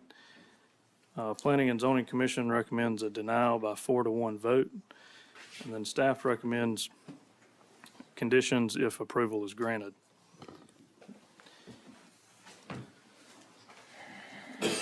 This is the general location of the property. It's located on the west side of Statesboro, again, Old Riggs Mill Road. This is the zoning map. Tax assessor has, it looks like 3 parcels, but they all have the same parcel ID number. So we were able to advertised this as one case. You'll see there's some R3 zoning, which utilizes a two-family dwelling design along Old Riggs Mill Road, just to the north. Fraser Field and Bull Bay would be the subdivision names. And then to the south and across the road, there's R2 developments there as well. An aerial of the property does show that the property is currently undeveloped.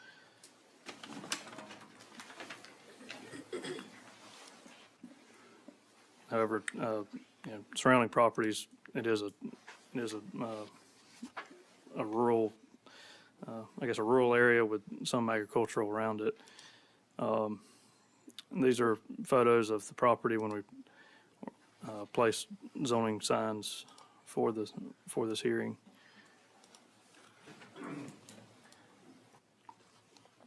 And this is a site plan that was submitted with the application. I think just for clarification's sake, the two-family dwellings are what's numbered on the site plan. It does show the drain fields for the individual units. I think there was a little bit of confusion at planning and zoning about how it maybe portrayed the density, but just to clarify, that's just the ones that are numbered. But with that, I think that's all I have. I'll turn it over to Mr. Cody Rogers. James, can you turn this presenter on here? So we have Cody Rogers, EMC Engineering, 1211 Merchant Way, Suite 201. We have had a major change in this plan since P&Z saw it. The major change is to eliminate one of the parcels. It's all one tax parcel, but it's three separate parcels, really. One of those parcels is not going to be rezoned at this time. We're going to leave it Ag 5. That would be the big white space you see here. Cody, can you flip it around? I think it's... Yeah, is it upside down? Yeah. More better. There we go. I'll point to here. This piece here, which James was showing on the original site plan, had about 30 or so units on it that was proposed to be rezoned. We worked with adjacent property owners recently who showed up to the planning and zoning meeting and wanted to talk it out. We've, in coordination with them, reduced or eliminated that rezoning request at all. So that portion will remain Ag 5. That was almost 31 acres of the 61 that James mentioned. That doesn't change our density much on the overall calculation. We're still just over 1 unit per acre, which is akin to an R40 zoning. We are proposing 38 right now. 36 of those units are going to be in that cluster. As you can see, with 1 unit on its own on a 5-acre piece, that may end up just being a single-family house at the end of the day. But we are including it in the rezone request right now. With that, I'll answer any questions you may have.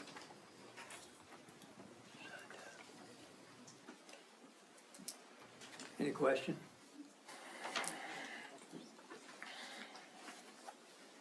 We have one person signed up to speak, Faybeth Ball.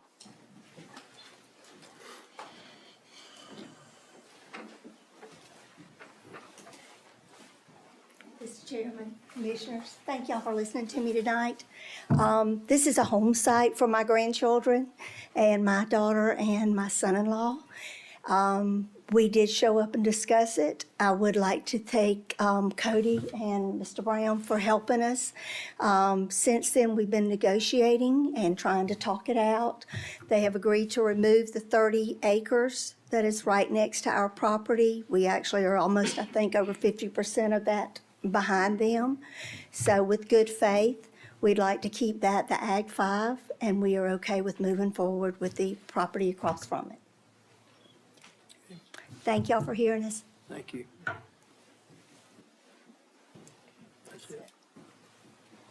Cody Rogers.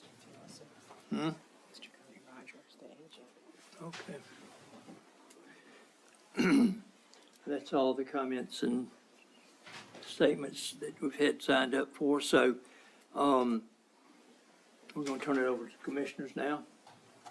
Any questions or comments, or I'll accept the motion? Move to approve Second, Mr. Chairman.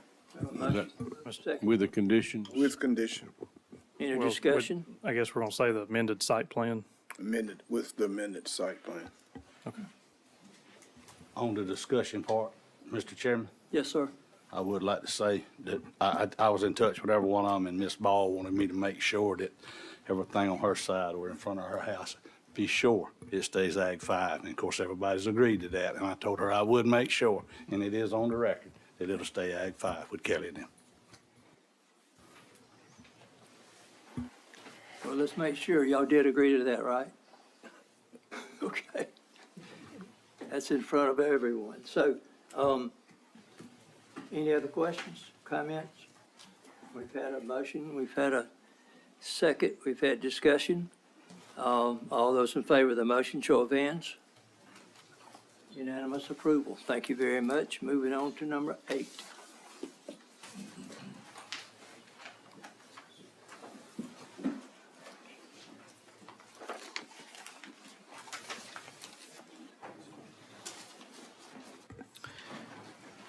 All right, thank you, Mr. Chairman. Agenda item 8 tonight is a request by Brian Carty, has submitted an application for rezoning approximately 15.5 acres from an R40 residential 40,000 square foot minimum zoning to an R25 for the purpose of creating a single-family subdivision. The property is located on Josh Deal Road, near the intersection of Harville Road. Mr. Andrew Lavoy will be acting as the applicant's agent tonight. Planning and Zoning Commission recommends approval by a 5-0 vote. That was, in their motion, was to include the conditions. Staff recommends approval of the request with conditions that are contained in your staff report. All right. Josh Deal Road is, of course, just to the south of Statesboro. Harville Road and Highway 67 are the two endpoints for Josh Deal Road. As you'll see on the current zoning map, area zoning of the property, over time, the adjacent properties have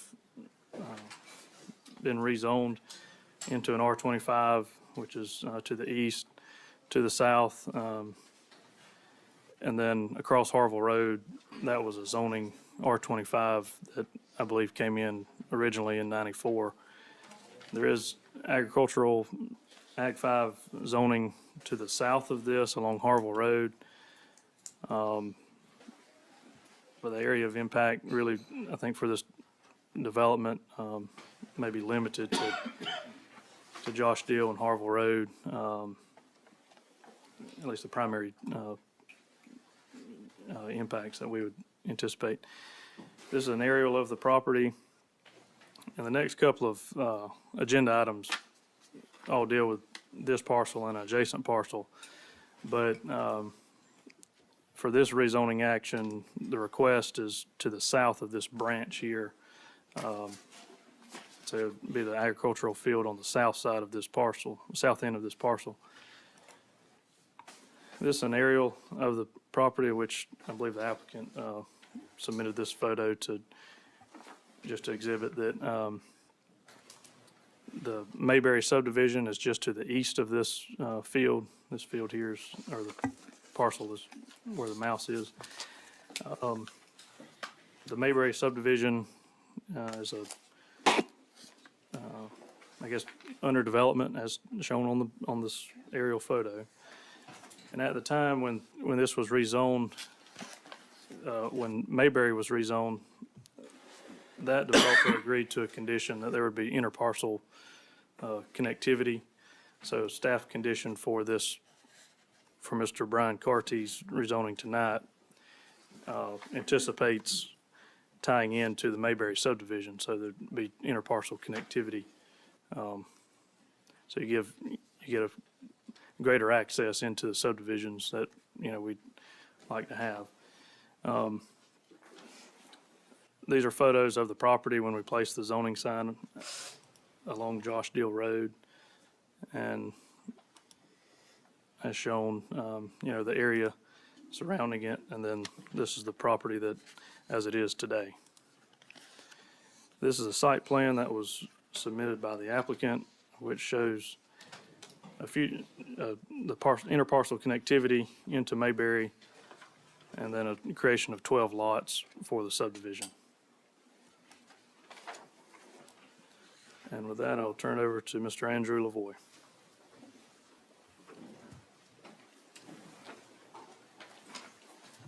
Thank you, Mr. Pope, Mr. Commissioner, or Mr. Chairman, Commissioners. Good evening. My name's Andrew Lavoie. I'm an attorney here in town. I represent Mr. Brian Carty, who's with us this evening. Thank you, Mr. Carty, to answer any questions y'all may have about these next 4 items, which, as Mr. Pope just said, are related to each other. It's a kind of a 4-pack because of how the tax map breaks down, kind of like Mr. Rushing was just mentioning in his application. This is a 15.5 acre tract that would be, if it's rezoned to R25 from R40, would be divided then into 12 lots. That is consistent with the suburban neighborhood character for this area. And as Mr. Pope just showed the commission, there is a substantial development underway already to the east of this property. That's the Mayberry development. This property, if approved for rezoning and if the site plan's eventually approved, would access both via Josh Deal Road and also have connection shown there, the future road site, to connect it to the Mayberry property, which already contemplates this parcel being tied into it, for lack of a better word.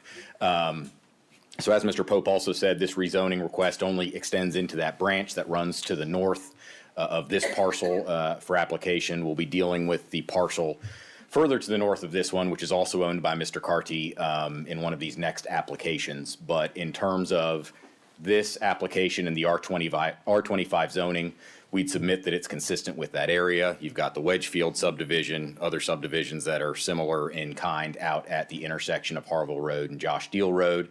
And of course, it is consistent and in fact due to be tied in with the Mayberry subdivision, which has already been rezoned R25 and which is already getting put down and having its infrastructure laid into place. With that, and we anticipate private water out on this, septic for each home. And with that, I'm going to reserve whatever time I've got for any questions the commission may have for me or Mr. Carty. Thank you very much.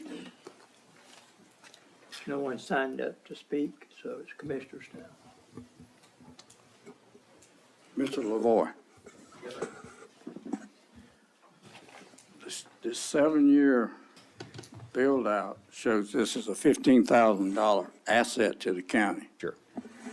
Now, I'm going in 3 days, for 3 days of training to be a county commissioner, so I've been unarmed for the last 2 months, so I'm gonna get hold of that formula, so I just wanted to make that comment. Well, I think it's an asset to the county in many ways, but I appreciate you pointing that out. I think it'll be an asset in more ways than one, but thank you. Mr. Chairman, I would like to make a comment. I've known the Carty family my entire life, and this is a unique situation. This is not a man that's come up here before us asking for a rezone of property that he bought just to build out. He was raised on this piece of property. This was his daddy's property. He will be developing this himself, and his mama lives right there. I just wanted to point that out to everybody. He's just trying to get in where he's fitting in now. They farmed their entire life, but at that portion of property there, this is what it's called for. Any other comments? Move to approve, Mr. Chairman. Have a motion? With the conditions? Oh, yes, and I'm sorry, I should have said this during my time. I apologize. We're fine with the conditions as set forth in the staff report. I'll remember that as I go on. Thank you, Mr. Akins. We had a motion, we had the second. Any discussion? All those in favor of the motion, show of hands. Unanimous approval. Thank you. Number 9.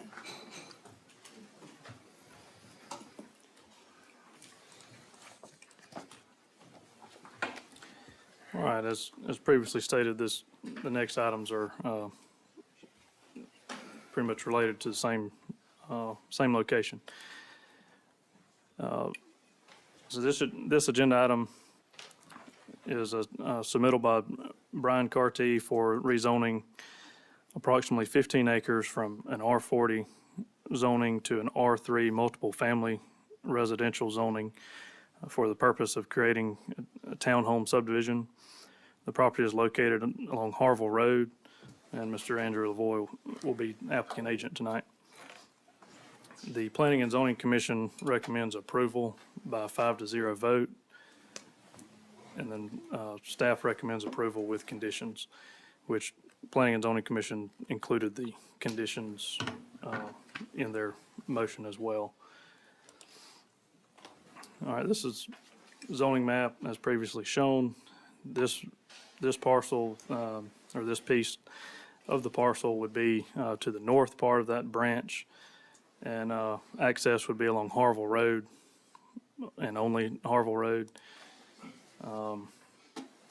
This is the aerial of the property and surrounding properties. Harville Road is classified as a collector road, which is a higher capacity roadway. There are there's several R3 developments along Harville Road to the north. The area, maybe you can see with my mouse on the screen, but the area to the just north of Harville Road is zoned R3, which is anticipation of multifamily or a townhome development. And then these are the property photos. And at this location, probably the largest or the main impact for surrounding properties would be a single-family home here, as you see. And then this is the site plan that was submitted by the applicant. And just while I'm here, information's sake, the next item would anticipate this grade area on the site plan for use of a drain field for the townhomes. So essentially, item 9 and 10 are for the same development, for the townhome development. So, Mr. Lavoie. Thank you, Mr. Pope. And again, Mr. Chairman, Commissioners, Andrew Lavoie for Brian Carty. Could we go back to the colored zoning? I just wanted to identify that this is similar to what we looked at a moment ago with respect to the southern half of this tax parcel, that being a direct continuation of the R25 that's to the east, the Mayberry development. This, at the northern part of the parcel, is a logical continuation of that green, the R3 that's already been rezoned to the northeast of this parcel. It hasn't come along with development like Mayberry has, so we don't have any aerials showing that the townhouses or the multifamily that's been rezoned in that parcel are underway.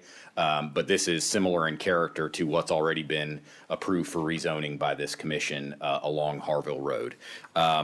As Mr. Pope said, Harville's a collector road. It's able to handle the traffic under the comprehensive use plan that multifamily might create along that roadway. And I appreciate Mr. Pope giving us a preview of the next matter, which would be an acre just extending into that parcel to the southwest of this parcel for purposes of finishing out the drain field of the anticipated multifamily that would go along, the townhouses that would go along Harville Road. So that's how these 9 and 10, these two applications are related. Again, we think this is consistent with that second phase of Mayberry, which will be townhouses along Harville Road. There wasn't a way to connect the two, as we were fortunate enough to find with the other parcel. But nonetheless, we think this is consistent with that character of that roadway, of that development that's going to be a little ways ahead of us, but nonetheless similar in kind to what we'd ask this commission to approve this evening by allowing this rezoning from R40 to R3. And I'll reserve my time for any questions. Thank you. No one signed up for any opposition? No. I'll ask for a motion. Mr. Chairman, I make a motion, we accept this rezoning with the conditions. Second. Have a motion, we have a second, any discussion? Hearing none, all those in favor of the motion, show of hands. Unanimous approval. Thank you. Yes, sir.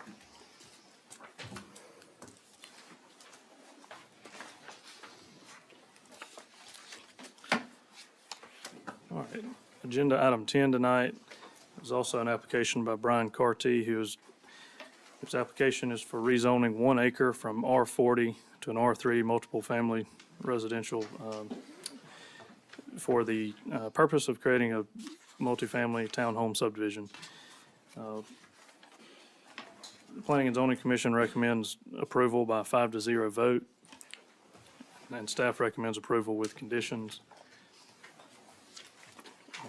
Let's see. I think maybe the slides got out.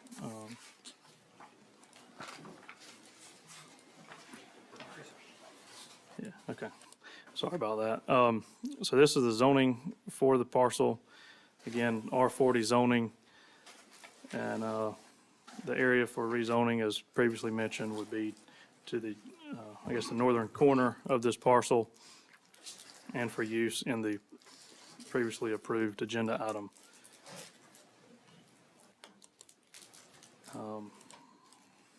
Again, the site, and as mentioned, the 1 acre would be this section here. So with that, Mr. Lavoy, if you have anything. Thank you, sir. I'll make this very brief. Again, this is a logical continuation of the rezoning that's just been approved. I'll say now for the first time, I tried to remember last time, we are fine with the conditions that are requested by staff for this application as well. And we'd ask this commission to approve as Planning and Zoning did a few weeks ago. Thank you. Thank you. If no one signed up to speak, I will ask for a motion, seek a motion. Move to approve, Mr. Chairman, with the conditions that are noted. Second. I have a motion, second discussion. Hearing none, all those in favor of the motion, show of hands. Unanimous approval. Thank you.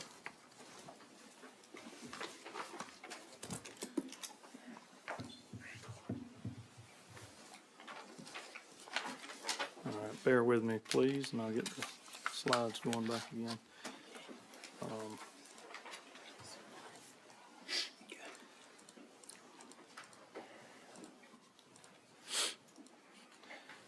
All right.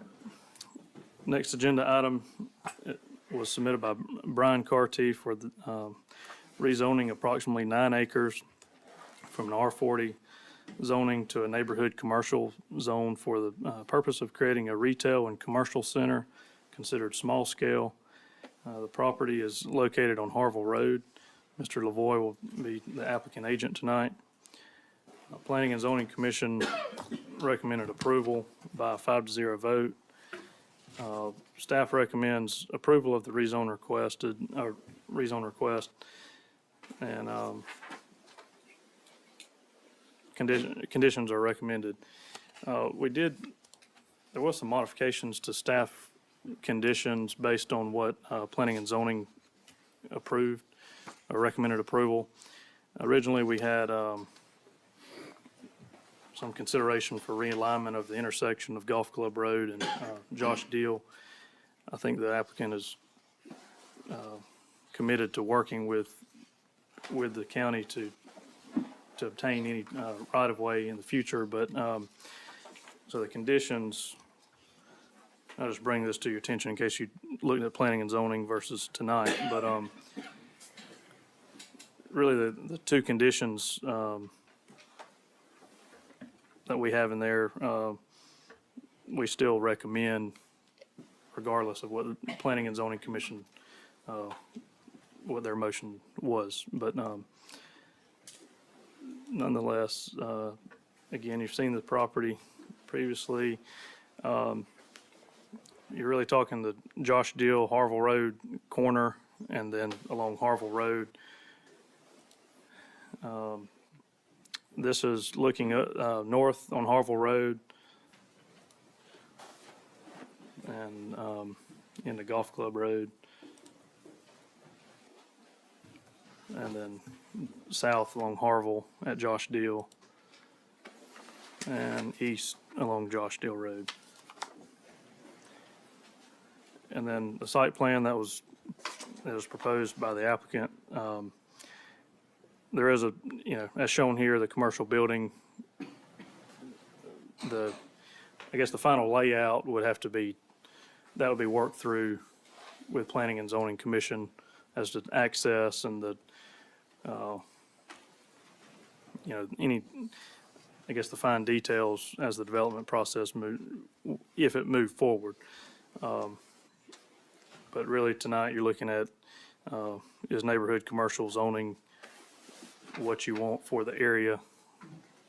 Do you think it's warranted? Again, the site plan that shows the overall items tonight, but in relation to the Josh Deal Road Golf Club, and then Harville Road. All right, Mr. Lavoy, I'll turn it over to you. All right, thank you, Mr. Pope. Mr. Chairman, Commissioners, Andrew Lavoy for Mr. Carty on Part 4 of these requests, and I appreciate y'all's patience and time for these tonight. This is at the corner of Harville and Josh Deal Roads. This would be a rezone to a neighborhood commercial zoning that's consistent with the suburban neighborhood character of the area. We also think that the growth in the area provides sufficient demand for this sort of small-scale commercial development there at the corner. I appreciate Mr. Pope giving some background on the conditions as they were discussed at Planning and Zoning. We acknowledge, of course, that Josh Deal Road is misaligned at that corner. That is, there's a bit of a jog to get from across Harville Road to what becomes Golf Club Drive. Mr. Carty is committed to working with the county to determine how to address that, and is agreeable to the two conditions as they are in the commission's staff report. Back when we were at Planning and Zoning, we were talking about potentially deeding some frontage to work to align the two roads. I'm pleased to see that that's no longer a recommended condition of this rezoning, and instead only requires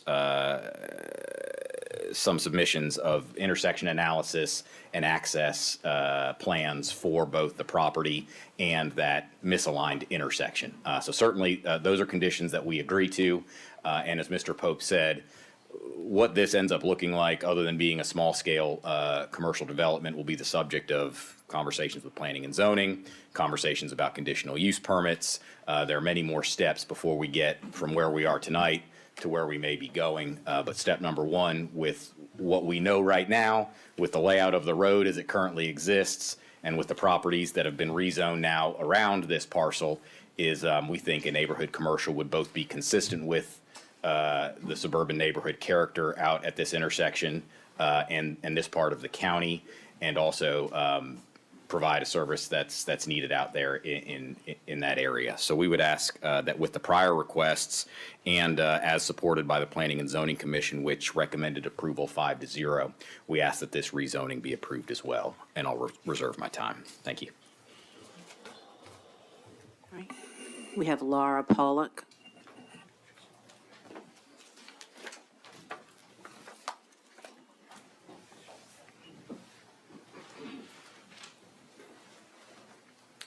Good evening. I'm Laura Bulloch. I've lived in the county for approximately 42 years. I've seen the county grow tremendously. I live in this area, and I'm very opposed to this being changed to small commercial or light commercial area. There are 3 convenience stores that are at the roundabout, which is right down the street from us, that you can get gas, food, beer, whatever you need right down from the roundabout, which is very convenient. Right at this location, several years ago, someone ran the stop sign at Golf Club Road. There was a mobile home at this location. And the next morning when we left to go to work, we saw this vehicle in the middle of this mobile home. This is a dangerous intersection. It's traveled by a lot of people, and it seems like every month the county commissioners pass for a new subdivision to go on Josh Deal Road. Every month there's a new subdivision on Josh Deal Road. And now we've got the peanut company right down the corner from this with another subdivision coming across the street. And you're gonna have retailers with all that traffic coming in and out. This is impossible to get out of in the morning and the afternoon. If you have children in any of these new subdivisions, in a retail store, and 18-wheelers at the peanut plant, it's a disaster coming. I do like the idea of the little jog being corrected. I think that's a wonderful idea. But I wonder, has any traffic study been done about a light being put there? Because you have people coming from Neville's, flying in from Neville's down Harville Road every day. You have the students. You have everybody coming from Josh Deal and from Golf Club. And I think it will be detrimental if you put another series of stores there. You can cut through Josh Deal to get to 67, and you can get to all the stores you need and to the roundabout. I hope you consider the safety of the people on Harville Golf Club and the rest of the community. Thank you.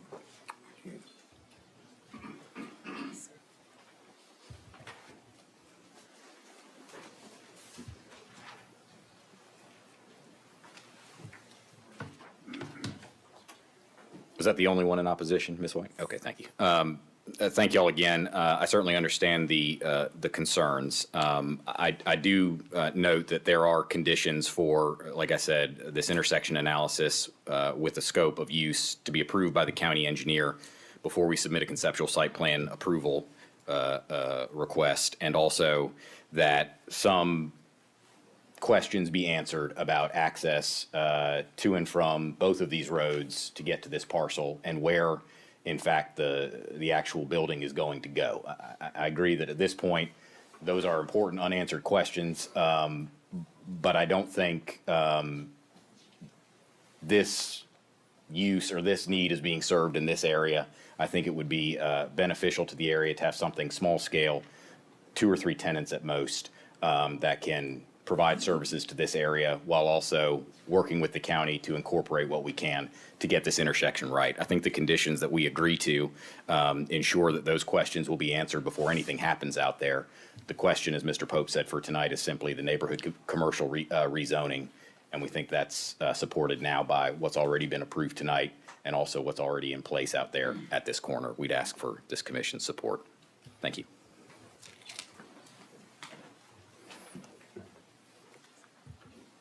Ms. Bulloch, you have some more time if you would like to use it. Thank you.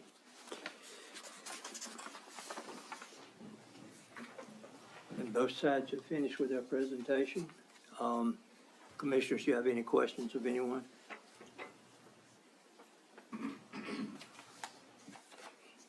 And hearing none, I will accept a motion. Mr. Chairman, I make the motion we accept this rezoning with the conditions. We have a motion, we have a second, any discussion? Hearing none, all of those in favor of the motion, show of hands. Unanimous approval. Thank you all very much.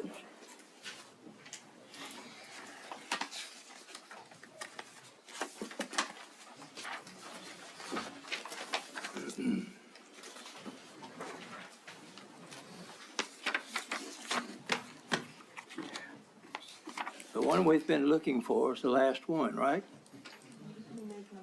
But we moved number 2, but,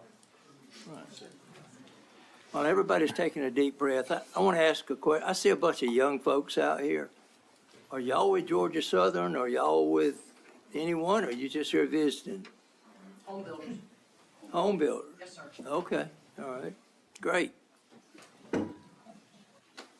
Now we'll move on. All right, thank you, Mr. Chairman. Next agenda item is a request by the Home Builders Association of Statesboro Incorporated, who has submitted an application for a text amendment or multiple amendments, which would amend the language of the Bulloch County subdivision regulations. Mr. Christopher Gohagan will be the agent for the Home Builders Association. Planning and Zoning Commission recommended approval of items 1 through 6. I think item 6 had I had a split recommendation. Essentially, they adopted what staff recommended in the staff report as presented. And that was by a 5-0 vote by the Planning and Zoning Commission.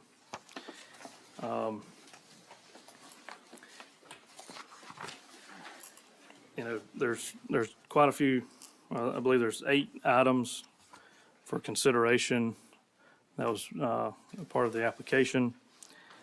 I think, well, I'll just say that in the staff report, staff makes recommendations for approval in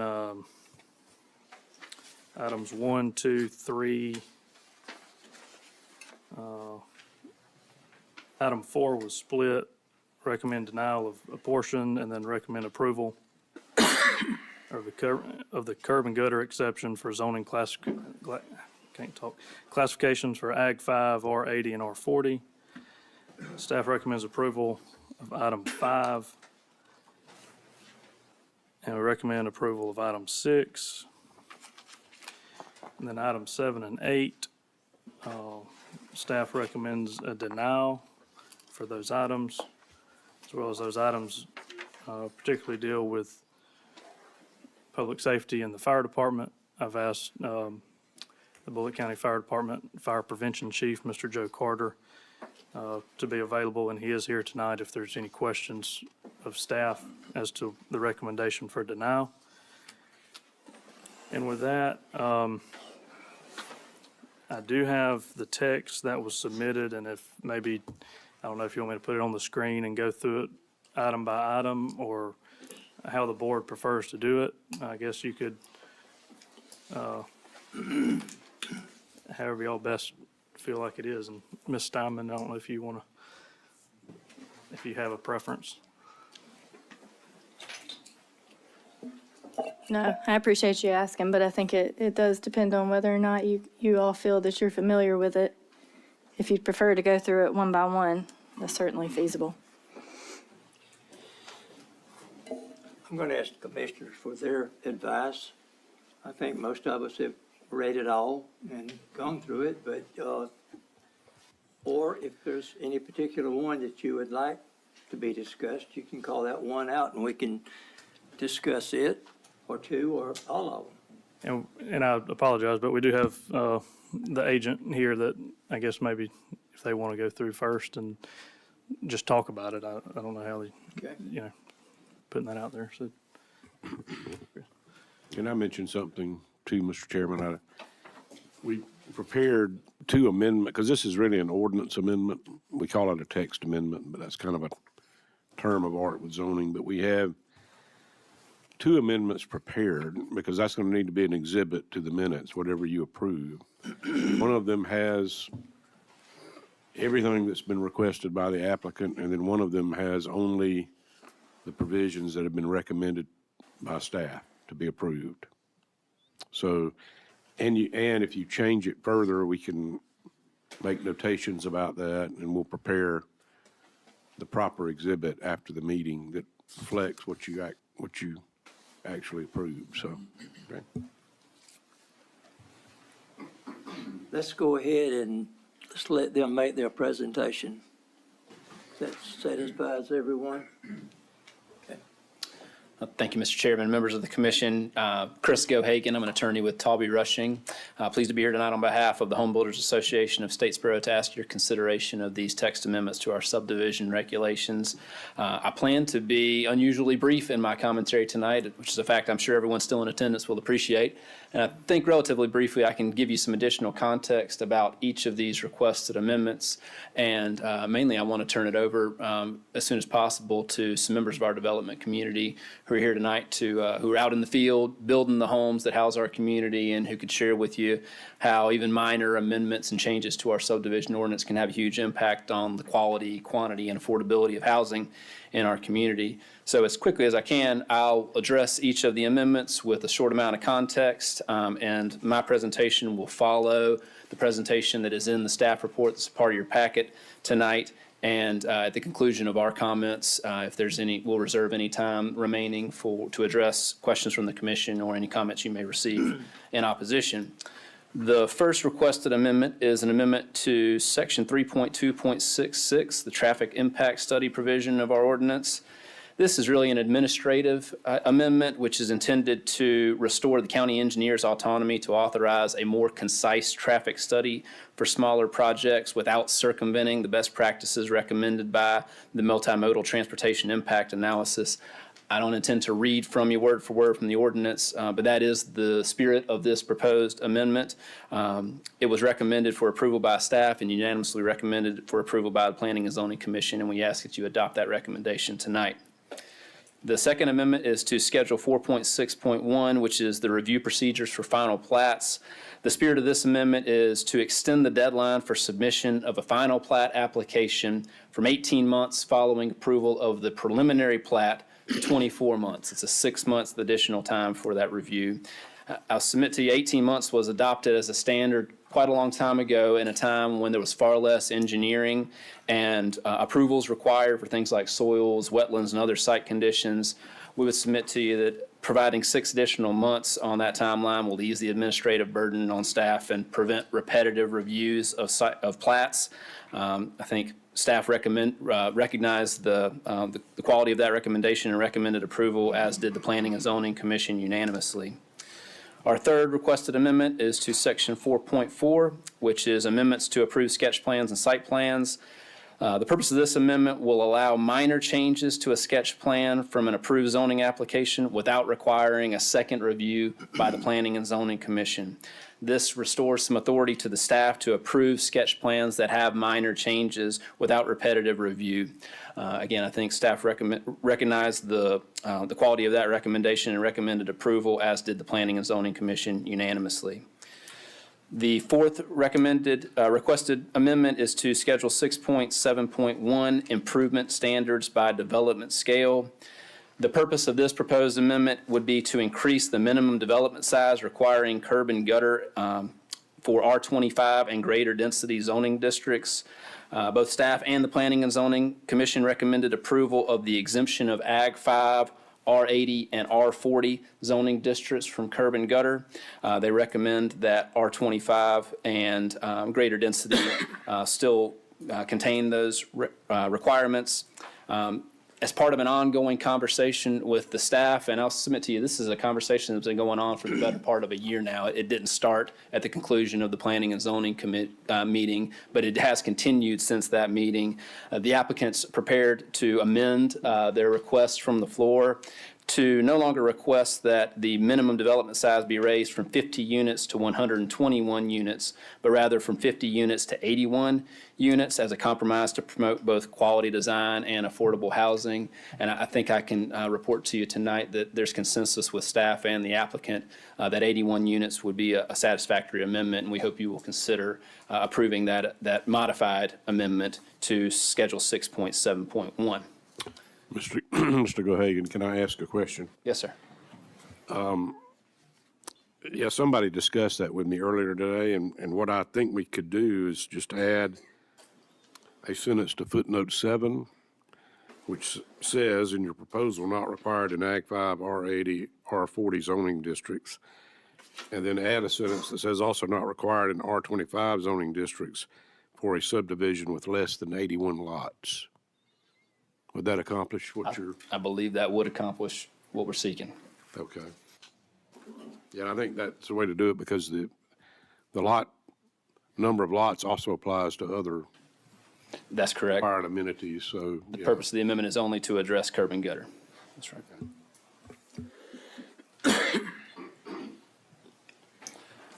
The next requested amendment is to Schedule 7.7.2, cul-de-sac street design length.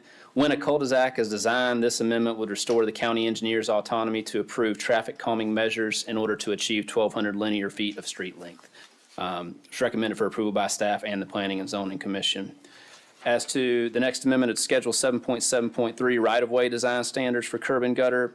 This amendment would reduce the required right-of-way width on all local roads from 60 to 50 feet. This would allow utilities to be placed closer to the roads. Crowned roads with ditches require more width. When you've got curb and gutter, it gives you an opportunity to do more within the right-of-way. Staff recommended approval, as did P&Z. The next amendment is to Schedule 7.7.9A, the minimum number of public access points to a public street. This amendment would increase the minimum development size requiring 2 public access points from 51 units to 121 units. This amendment would be consistent with the Georgia State Fire Code, which also uses 121 units as the standard. I think you'll hear tonight that there are some concerns from our public safety officials about this amendment. I think you'll also hear that there are other legitimate concerns which have led to this request. As to Schedule 7.7.10, Community Water System Standards, this amendment would establish a uniform minimum needed fire flow of 500 gallons per minute across the board, doubling the historical standard of 250 gallons per minute. I think you'll again hear from our public safety community that they have some concerns about this request, but I believe you'll also hear tonight that there are other legitimate concerns that have substantiated this request. That's the conclusion of my comments. At this point, I'd like to turn it over to some members of our development committee to speak to you about what they see with this ordinance on a daily basis. And again, we'd ask to reserve any remaining time to respond to your questions. We have Jamie Carty.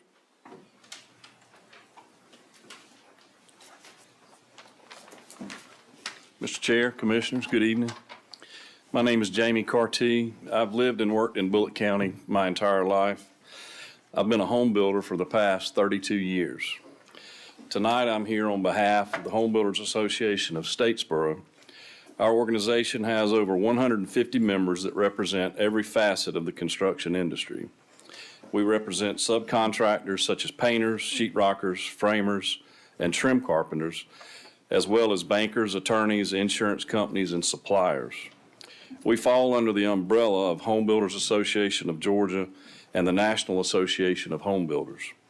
We strive to keep the construction industry a healthy and viable part of the economy and the community. Affordable housing is not just a catchphrase or a way to describe property for sale. Affordable housing is an issue, both locally and nationally. Locally, we have seen land prices skyrocket, and we have all seen consumer goods increase that affect all of us. These are things that are out of our control. The decisions that we're making here tonight concerning the ordinance are definitely in our control. I commend the Commission for their efforts to update the subdivision ordinance to hopefully streamline the process. I ask that you will strongly consider our recommendation of the text amendment to allow us as home builders to continue to build homes that are affordable for our community. Thank you for your time. Thank you. Joey Maxwell.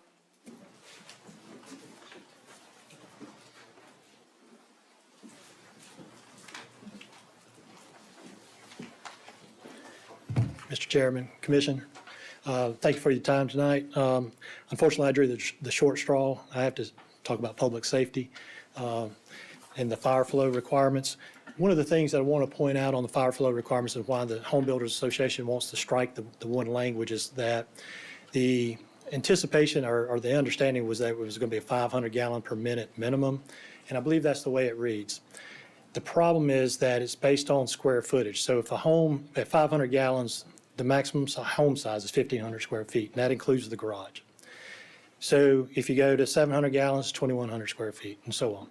For the development community, that's a hard thing to enforce. It's a hard thing to do a subdivision, sell a lot to a friend or neighbor or whoever, and they come in and they build a 3,000 square foot house. And it's similar to Mr. Martin's case earlier.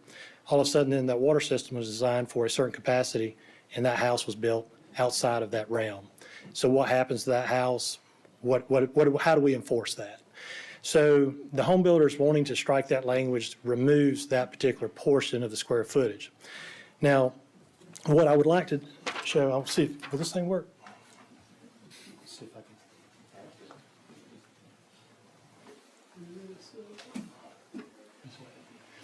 This is Chapter 7 of the ISO guidelines for needed fire flow, this particular document here. What it says is 500 gallons per minute is the minimum with a 30-foot separation between the buildings. The intent is fire jumping from this house to this house. Currently, our zoning ordinance has a 10-foot side yard setback as the minimum. And if we strike this language, me professionally, and for public safety, I would say that if a developer went in and wanted to go with 500 minimum, and this was stricken, that they would have to go to a 30-foot total width between the buildings, which would be a 15-foot building setback instead of a 10-foot. 10 seconds. All right, I'll yield to whoever's left and answer any questions that you have. We have too many people to talk at this one. Mr. Chairman, I'd ask you to consider an extension of our time in this matter. It certainly wasn't our purpose to read to you from the amendments tonight. It was for you to hear from members of the development community. I wasted most of our time reading the text of the amendments to you. I'd ask you to consider a short extension of our opportunity to present. I'm going to allow that because I think that we probably utilized up 5 minutes asking you to read that.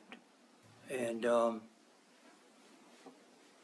they can run me off if they want to. We're going to put 5 more minutes up there. I know that was funny, wasn't it? Thank you, Mr. Chairman. We appreciate that. I'm sorry, I was trying to rush through it real quick, but I really don't have anything else to add other than those are the stipulations with the ordinance the way it's written. What I'm afraid of from the engineering perspective and as well as a citizen is that we end up with a lot of 1,500 square foot homes spread across Bulloch County. And I think that we as a community want to have 2,100 square foot homes, 3,000 square foot homes to have a mixture of residential sizes.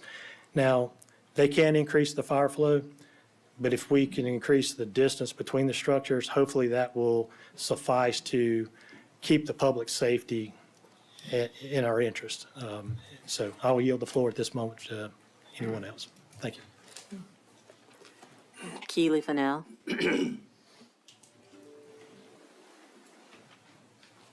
Thank you, Mr. Chairman, Commissioners. My name is Keely Neesmith Fennell. I'm a third-generation builder here in Statesboro. My family's built over 30 subdivisions in town, and I'm lucky to have been doing this for 35 years. That ages Jamie and I, unfortunately. But we wish that someone from our industry had been included when drafting these ordinances, but unfortunately that didn't happen. That's water over the bridge now. Now we need to move forward.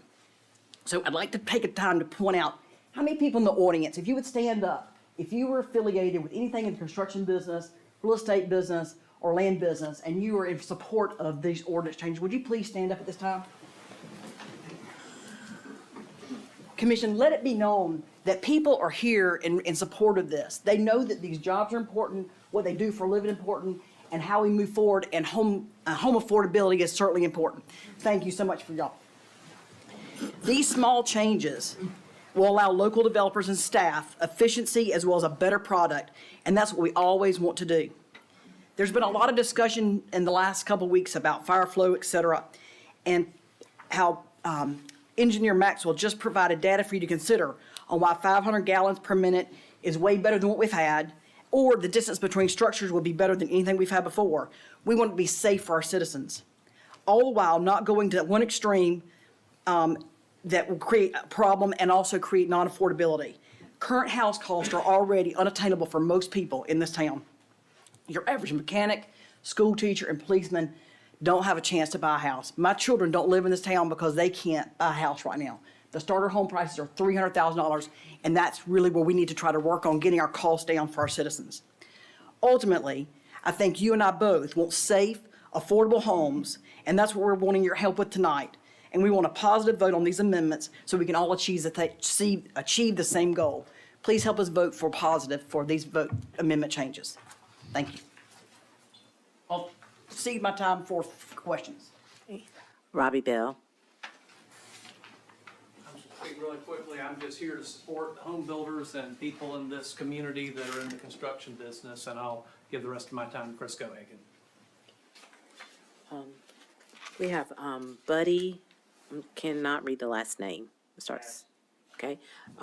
Rachel Pryor. Carlton Daltrey.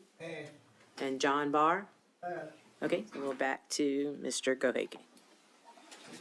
We'll reserve the remainder of our time to address any comments you might receive. Okay.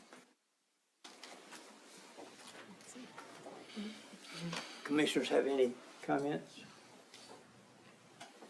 You know, I would like to concur something I've heard tonight, or is, it's all about affordable homes. I've been in the same business for 72 out of my 78 years. And today, you know, it's just a short period of time, a 1,500-foot house could have been built for $35 a foot. I can remember $17 a foot. But a 1,500-foot house today is running around $300,000. And I think this is what this is all about, is trying to get affordable so people can buy houses. Young people can't buy houses today. A mobile home, you know, they're starting it back when I was younger, because I lived in one. You could buy one for $25,000, top of the line. I saw one the other day advertised for $200,000. Now, how somebody just getting married can afford something like that? So, you know, I'm thankful that we've got contractors in here that, and all throughout Bulloch County, that sure, they build homes to make money, but they're also conscious of trying to build affordable homes so people can purchase homes. That's the comments that I wanted to make in you're deciding on what to do. Is any other comments or questions from any commissioners? Mr. Chairman, is this, Mr. Tapley, you gonna speak, Chief Tapley, you gonna speak, or are you just here to answer questions if asked? Oh, I can speak. Okay, I was gonna save my comments till after you We're gonna take your put you on shot. for 5 minutes. My prevention chief up here as well. Okay, both of you's got 5 minutes. All right, thank y'all. Chairman, Commissioners, I appreciate the time to come up here and talk with you. I'm excited about all the comments that they were made. They made some good points about affordability and being able to provide safety to the citizens. I am the county fire chief, and I represent the 86,527 citizens of Bulloch County. And I have to look out for public safety. Now, you're probably asking yourselves, how did all this come about? How did we end up with a needed fire flow with a minimum of 500 GPMs? Well, we did that based off of standards, and he brought up, Joey's a friend of mine, and he brought up ISO, he brought up 500 GPM minimum. When we do our testing for ISO, we have to provide 250 GPMs for 2 hours. That's part of our test. That's what we have to prove all these hydrants do. That's on top of all the demand that the actual water that they're using in every house, baths and showers and dishwashers and washing clothes and all that kind of stuff. So we have to take all that into account. Our original thoughts, and I believe Ms. Diamond was in some of these original meetings, we did 1,000 GPMs was where we started, because in the International Fire Code, any house 0 to 3,600 square feet, it says that it has to have 1,000 GPMs. So that's where we started. Okay. Now, in good faith, as we were working through the process, we said it's common sense. If I have a bigger house, guess what? I'm gonna need more water to put it out. So let's work on having a sliding scale. The standard in the fire service for needed fire flow is the square footage divided by 3, and that's how many gallons you're gonna need if a house is 100% involved, fully involved.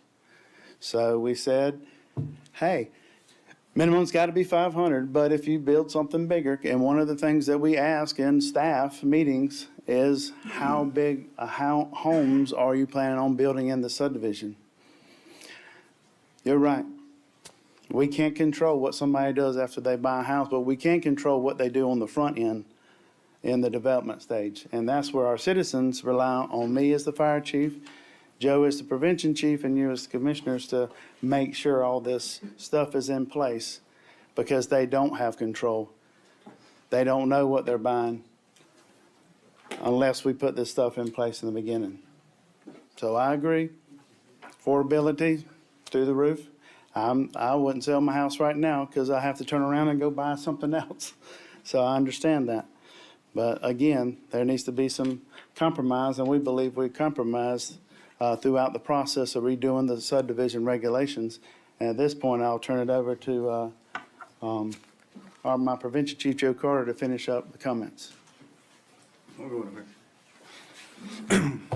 Commissioners, Mr. Chair. Joe Carter, Prevention Chief, Bulloch County Fire Department. I would just point out that everything that we developed and designed into the ordinance was rooted from code, the International Fire Code. That code is adopted for a reason. It's accepted nationally as a standard.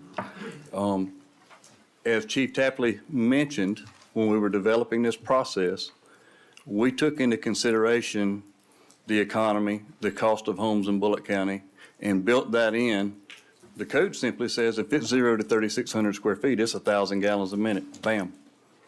But then the code also goes on to cite, the fire chief shall have the authority to reduce that flow or to increase that flow, but never more than double. So we made an effect, if you will, to use that provision of the ordinance to ensure that our citizens were safe, but also meet the affordable housing. By doing the ISO adopted fire flow measurement, essentially what we said is we're going to have a 500 gallon per minute minimum. That way, if you build a house that's smaller than 1,500 square feet, we don't want to go lower than that because we know we need that water there for ISO to take account for domestic usage and fire flow usage. But more importantly, we put the language in there that says needed fire flow. So if you build a 2,100 square foot house, it's a 700 gallon per minute fire flow. If you build a 3,000 square foot house, yes, it's 1,000 gallon per minute fire flow. I want you to understand one particular thing that's written in code. This is not the wanted fire flow. This is not the suggested fire flow. This is the needed fire flow. And it was written that way for a very specific reason. I would also go on to say, if you will, that when we arrive on scene, when we're dispatched, we're coming to an emergency. Due to our geographic location, the amount of area we're covering, our response times, you know, if we arrive on a fire scene and we're 10 minutes in, 11 minutes in, you've got an exponential growth in a fire. We need a sustainable amount of water to put that fire out. Our concern is our citizen safety, point blank. I know and respect a lot of these gentlemen. I think they're great people. I think Mr. Maxwell made some valid points. In fact, I would even concede that he made a very valuable point when he said some of the things he said, but I would encourage you to pause a minute, and before we get away from a nationally adopted code that Bulloch County has adopted through DCA as an adopted code, we've adopted that. I would say that perhaps there are better ways to address some concerns than chopping off the required fire flow. I think my personal feelings, I think it would be irresponsible to take that as the blanket approach in one swoop. I certainly think that there may be areas where we can work together to collaborate to come up with some alternative solutions, but in no way am I in favor of reducing the needed fire flow. And with that, I'll yield any remaining time to Chief Tapman. Let's cover this. Okay. It hadn't come up yet, but also on the agenda was item 7, requesting the reduction in lots. If we're going to handle that separately, I'll speak on that later, but if you wanted to address it now, I'll go ahead and address it now with the remaining time. I'll remind you that in the last 90 days, we've had 3 catastrophic events in Bulloch County. And over, in repeated circumstances, we were faced with people that could not flee their home or get to a safe place because they didn't have access. We set, based on good faith, we set the requirements for the amount of entrances and exits based on the fact of emergency responders getting to a scene, based on having access and having multiple access in case one is blocked. And I'm gonna suggest that there's about 30 seconds of time left. So if the roadway's blocked and you're trying to get an ambulance to you, for the last 33 seconds, I'd like you to hold your breath.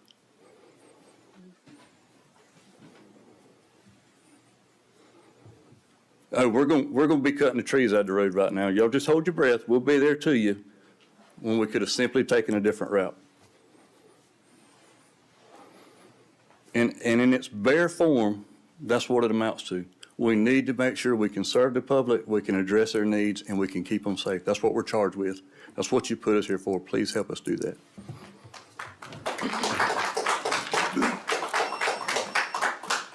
Can I ask a question about the square footage? Sure.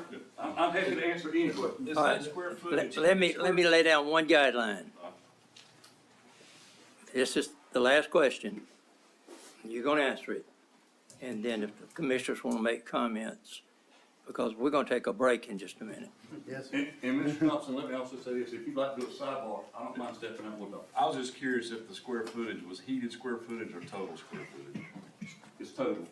It's basically length times width and 25% for each additional floor. So a 1,500 square foot house heated is gonna be about 1,900 square feet total on the roof. Or to meet that 1,500 at 500, you're really building 1,100 square foot house. Right. I just wanna make sure that's clear.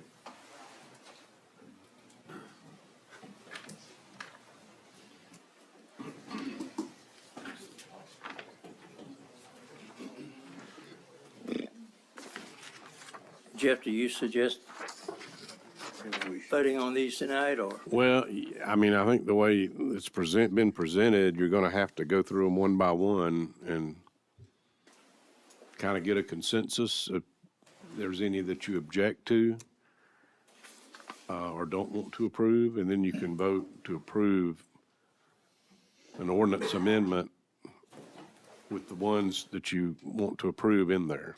And we'll again, prepare the exhibit. I've got two here, but we may need to further revise it based on what you want to do. Well, I think what we're going to do, if this is agreeable, we're going to ask for a motion to approve all of them to begin with. And if they do that, then it's over. Or then if they want to strike out some, they can.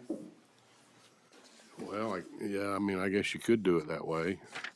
I mean, at the end of the day, we need to know exactly what you want, what it is you're approving, so. Now, there isn't one change, and James, I understand y'all are okay with this, that, about the, not requiring sidewalks in R25 zoning district for a subdivision with less than 81 lots. Or is it sidewalks or curb and gutter? No, it was curb and gutter. Curb and gutter, Sidewalks okay. would stay. Yeah, is that, y'all I mean, okay with that? or- I think at the end of the day, that's probably a reasonable amount. Certainly better than 120.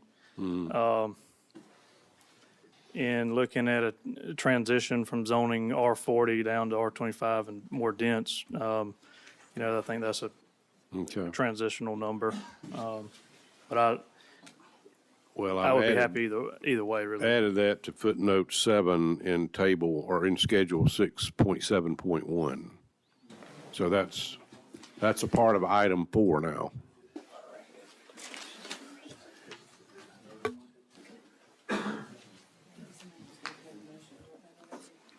So in other words, if you approve item 4, if you want to approve that, that's going to include that addition to footnote 7. Everybody understand that? Let me make a suggestion and see if this would satisfy everyone, because we've been throwing a lot out. If we defer this decision until our next meeting, which, would that help, so that we could get together and ask them more questions, and I guess having not the longest, but almost the longest, I think Anthony has been here longer than I. We started with nothing with the fire department. We had about 143 volunteers and old equipment. I remember our first ladder truck cost us $3,500. it would crank sometimes. So we, I want you to consider how far we have come with fire. And I just think that we need to, fire truck, when I first come on board, was $83,000. I think we ordered some the other day for what, $300,000? $800,000. We ordered a ladder truck, cost $1.4 million. Yes, we've all used ladder trucks, but we're trying to be fiscally responsible. Okay, but it cost, and, of course, there again, I know we need to be able to put the fires out when we get on the scene, but, and now we have a full-time fire department, mostly. How many volunteers do we have? 52, and we used to have 100 and, I think I said 41, somewhere close to that. But we're trying to get permanent firefighters, so would it satisfy, and I'll ask a motion to defer to next meeting, let's talk about this and see what we can. That would be the December 17th Yeah. meeting? Okay. Yeah. And you don't have to have another public hearing, only one public hearing is required. No, we're just gonna come together and vote. All right, okay. Can I get a motion for the commissioners to do that? So move, Mr. Chairman. Second. I have a motion, second, any discussion? Hearing none, all in favor of that, show of hands. Unanimous. We will wait till our December 17th meeting to vote on that. Is that agreeable? Okay. All right. So, Mr. Chairman. Yeah, we are. Don't forget about number 2. Let's just leave it. Okay. Early on, James said. James, how about Robbie's? We deferred. That's what I was fixing to ask. We're gonna defer it to the December meeting too? If it's agreeable with him. Robbie, how about your number 2? You gonna defer it to December's meeting? It's fine with me. I mean, it's your call. I mean, I'm fine deferring it to that December meeting also. All right. You want to put that in form of a motion? I make a motion that we defer number 2 until the December meeting. Second. We have a second. Any discussion? Hearing none, all in favor, show of hands. Yeah, Okay. one comment on that, though. You didn't have a public hearing on that, so James, has anybody signed up to speak on it? No. Nobody signed up to speak? Okay. Then I guess you can say you did have the public hearing, because anybody who signed up to speak would have had an opportunity. Speak? Uh, I can speak if I need to. Well, you're the applicant, so can you make it real brief? What is this, a reason? You want me to speak or is he gonna speak first? Voted on, Yeah. Mr. Chairman? It was? Yeah, it Okay. was.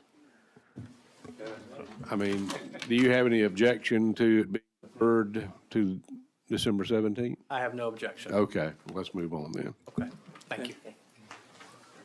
So what is next on the agenda is a 10-minute break for the commissioner.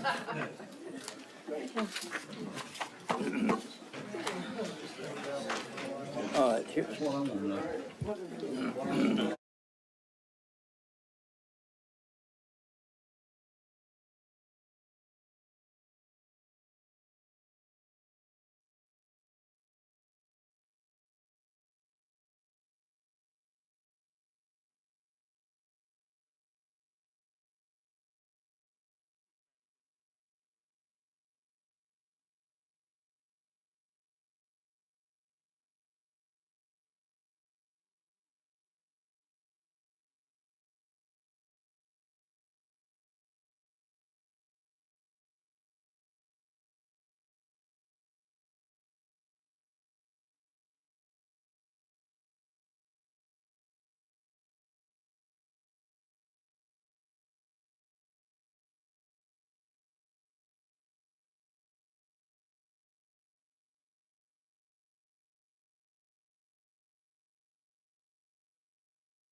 to go home. Miss Deborah's got pneumonia. He was concerned about her, and I think rightfully so. I'd like to thank Mr. Roy for turning it over to me.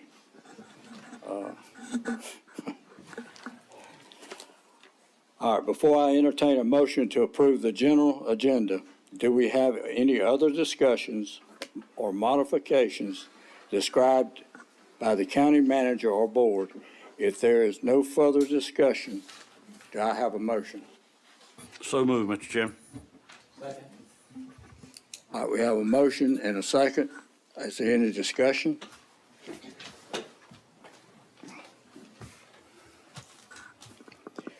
If not, all signify approval by your right hand.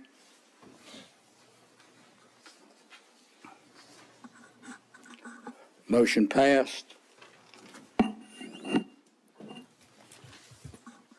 Ms. Venus is going to read the consent agenda. Number 1, approve the minutes from Monday, November 4th, 2024. Number 2, approve the minutes from Wednesday, November 6th, 2024. Number 3, approve the minutes from Thursday, November 7th, 2024. Number 4, approve the minutes from Tuesday, November 19th, 2024. Number 5, approve a sole source 2025 service contract with Stryker Medical in the amount of $23,353.60. Number 6, approve and ratify hauling services for the week of November 18th through November 22nd, 2024, from Sand Creek Land Construction in the amount of $23,310. Number 7, approve and ratify hauling services for the week of November 18th through November 22nd, 2024, from J.L. DeRiso Trucking in the amount of $32,292.75. Number 8, approve and ratify hauling services for the week of November 11th through November 15th, 2024, from J.L. DeRiso Trucking in the amount of $32,865.75.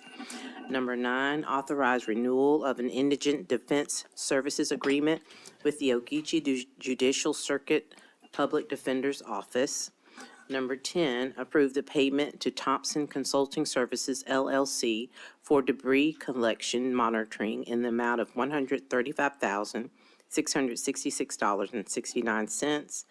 Number 11, grant a 2025 alcoholic beverage renewal license for packaged retail beer and wine sales to certain establishments with a current 2024 license. And number 12, approve payment to Yancey for greater fuel system repairs in the amount of $37,676.12. Thank you, Ms. Venus. We can approve these items collectively, or we can move any item to new business for further discussion. Do I have a motion? Motion to approve collectively. Second. Mr. Chairman. Second. We have a motion and a second. Any discussion? All those in favor signify by raising your right hand.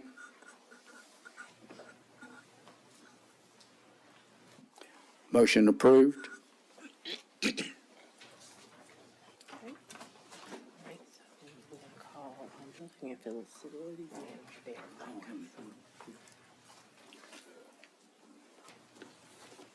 Building and Facilities Manager, Mr. Darrell Hopkins. Hop, you have the floor. Thank you, Mr. Chairman and fellow commissioners. I come before you asking for permission and approval to purchase installation of door lock monitoring to meet the state codes provided by the state of Georgia on 3 elevators at the Judicial Annex. The new code is aimed to prevent the chance of someone being entrapped between the doors and injured if the elevator should move away from the landing floor. Y'all have any questions? And the amount is $29,400 for all 3. $29,400. Yes, sir.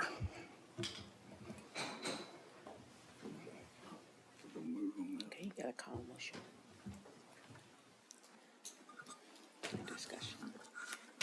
Mr. Hopkins has made a motion. Do I hear, no? Do I hear a motion to move? Move to approve, Mr. Vice Chairman. Second. We have a motion and a second. Any discussion? If none, all in favor, raise your right hand. All opposed, same sign. Motion carried. Thank you for your time. Our county attorney, Mr. Jeff Akins, approve a resolution for a 1% special local option sales tax. Mr. Jeff. Yes, sir, Mr. Vice Chairman. Approval of this resolution will impose a 1% special purpose local option sales tax, or SPLOST, subject to approval in a referendum to be held on March 18th, 2025, to be imposed for a period of 6 years and for the raising of approximately $138 million for the purposes of funding certain capital outlay projects. The resolution includes the same project descriptions and cost estimates that are in the intergovernmental agreement between the county and all the municipalities, which agreement was approved by the county on November 19th and has also been approved by all the municipalities and has been executed by all the parties. If the referendum passes, this will be a continuation of the current 1% SPLOST that is set to expire on September 30th, 2025. So it's not an additional 1%, it's just a continuation. The resolution also requests the Board of Elections and Registration to issue the call for the referendum. And the resolution of the Board of Elections and Registration issuing the call will be on their agenda for their December 9th meeting. And the call will then be published in the Statesboro Herald on December 14th. I'll be glad to answer any questions. Are there any questions by the commissioners for Mr. Jeff Akins?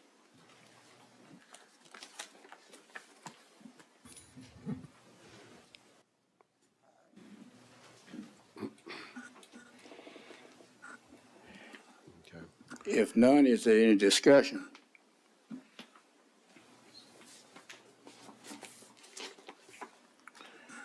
I think this sales tax is the most fairest tax there is. We're going to need it for our budget. If not, it's going to increase the millage rate. So please do your homework, study this, and when it comes to vote, please vote. Now, do we have a motion? Mr. Chairman, motion to approve resolution for a 1% special local option sales tax. Second. We have a motion and a second. Any discussion? If not, those in favor, raise your right hand.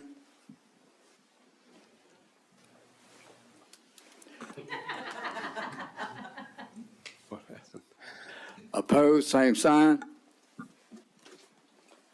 Motion carried.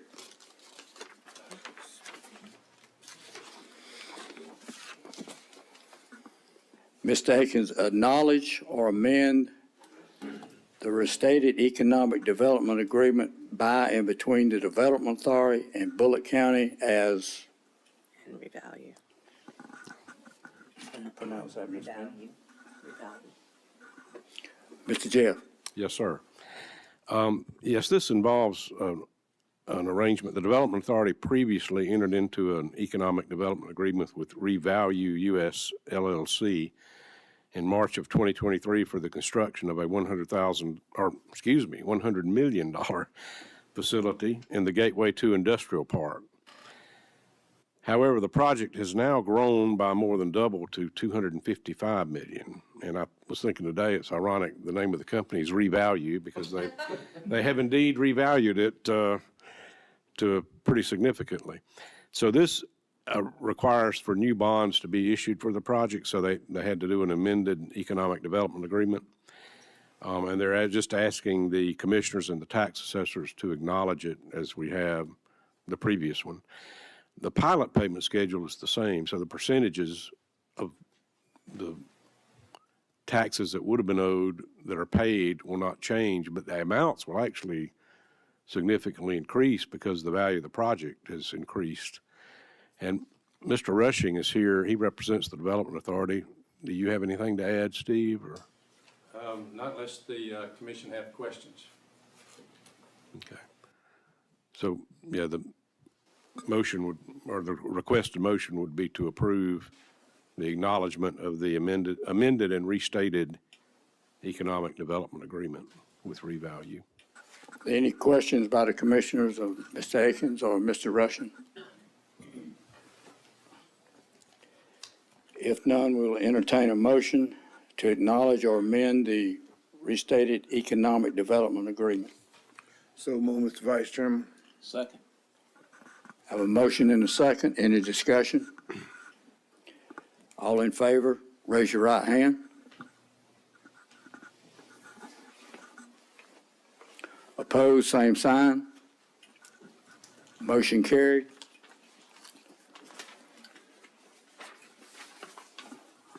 Approve an interim county manager employment agreement. Mr. Akins. Yes, sir. Mr. Vice Chairman, that you have before you proposed interim county manager agreement between Bulloch County and Ms. Cindy Steinman for her to serve as interim county manager. And I'll just hit the highlights. It proposes a salary of $175,000 per year for interim county manager. It has a provision for a severance pay of 3 months if she is terminated without cause during the term of the agreement. And it also anticipates or contemplates her returning to her current position as assistant county manager once a permanent county manager is hired, which is something that Ms. Steinman wanted to make clear in the agreement, that she would like to return to her current position. And that's pretty much, that hits all the significant terms. I'd be glad to answer any questions that you may have. Any questions of Mr. Akins? If none, we'll entertain a motion to approve the interim county manager employment agreement. So moved, Mr. Chairman. Second. I have a motion and a second. Any discussion? Ms. Cindy, you want to comment? I'll be happy to help as much as I can. I appreciate it. All in favor signify by raising your right hand. Opposed, same sign. Motion carried.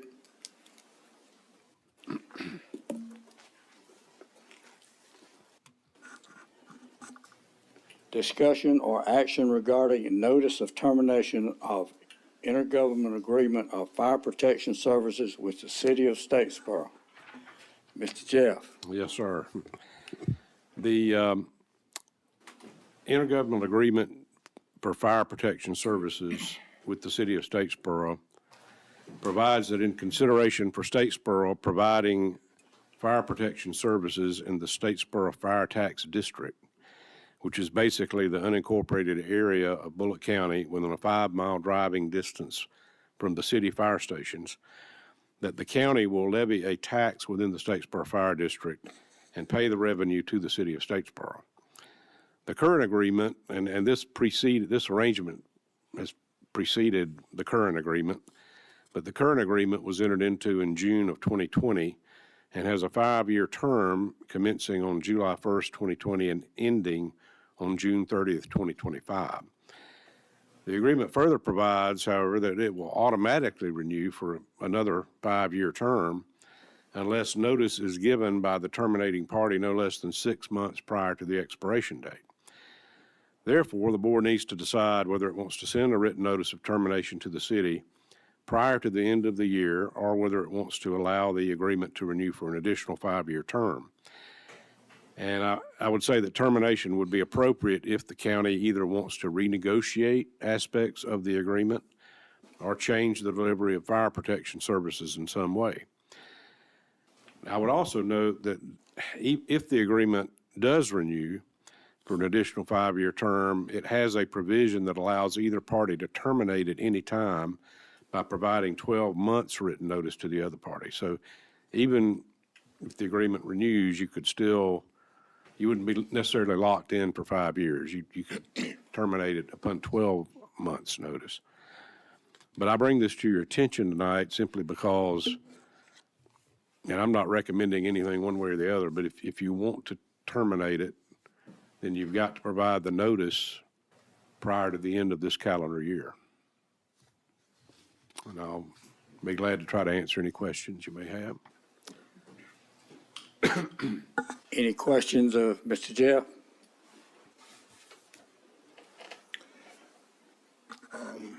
What discussion and/or action? Meaning. Well, that's you just, need a we just decision on here? typically put that on there. I mean, you may not, if you don't take any action, then it's going to automatically renew. So, If we don't take any before the first of the year. right, that's right. Yeah. I don't know if the fire chief, I he would looks like- like he wants to say something, but. I would like to hear from the fire chief. If that's all right. Mr. Tapley, you have the floor. Thank you, sir.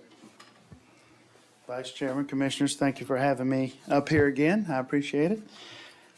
All right, this is something that we knew was coming because it's been a 5-year agreement. The fire department's, I guess, opinion is it is not, the contract we're in now is not Bulloch County friendly. Right now, there are no fire stations in the 5-mile district. You know, as we know, city has their city stations and they respond out. Right now, the contract reads that we, as a county, can't put infrastructure in the 5-mile district. It is our contention that we move forward with terminating the contract and renegotiate the contract, a better contract for Bulloch County, where we can provide and build out the infrastructure in the 5-mile district with a date set where we will take over the 5-mile district and provide fire protection. Why do we want to do this? Well, for one, we're the Bulloch County Fire Department. We want to provide a service. We believe that we, as the chairman mentioned earlier, we are moving forward. We are getting bigger. We are getting better. We are trying to provide the citizens the service they deserve and that they need.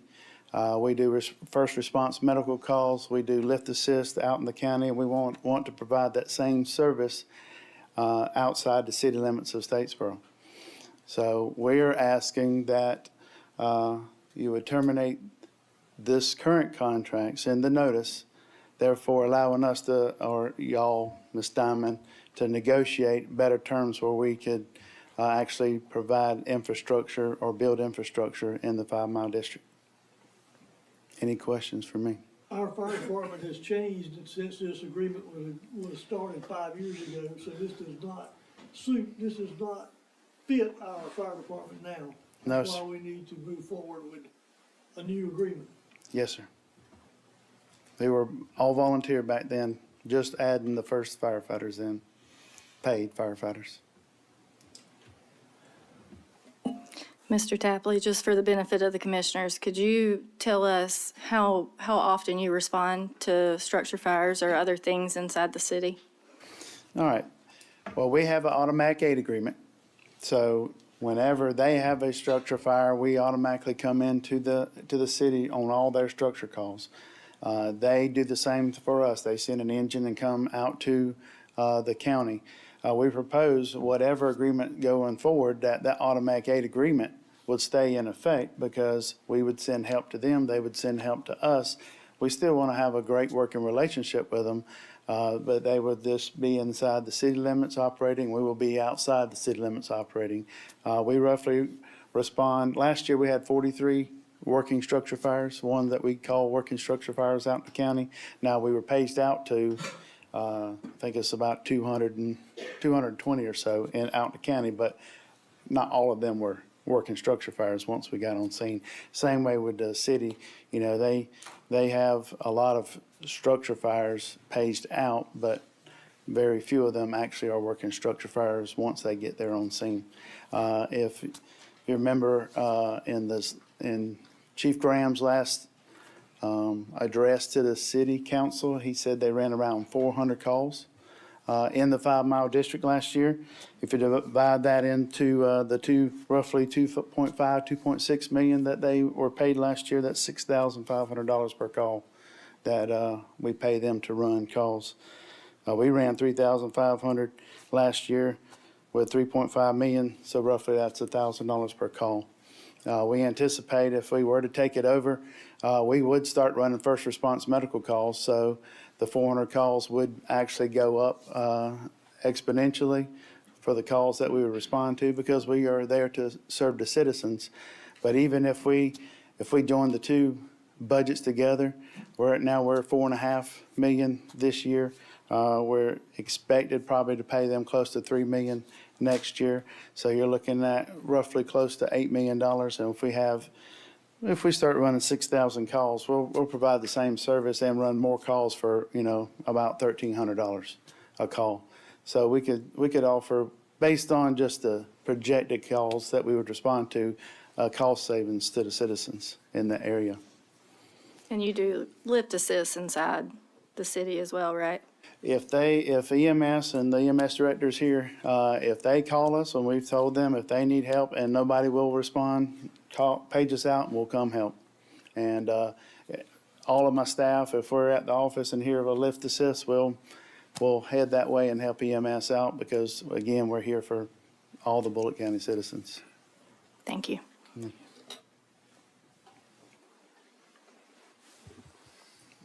Any questions of Mr. Tapley? Thank you, sir. Thank you. Mr. Vice Chairman, can I mention one other point? Of course. About the funding.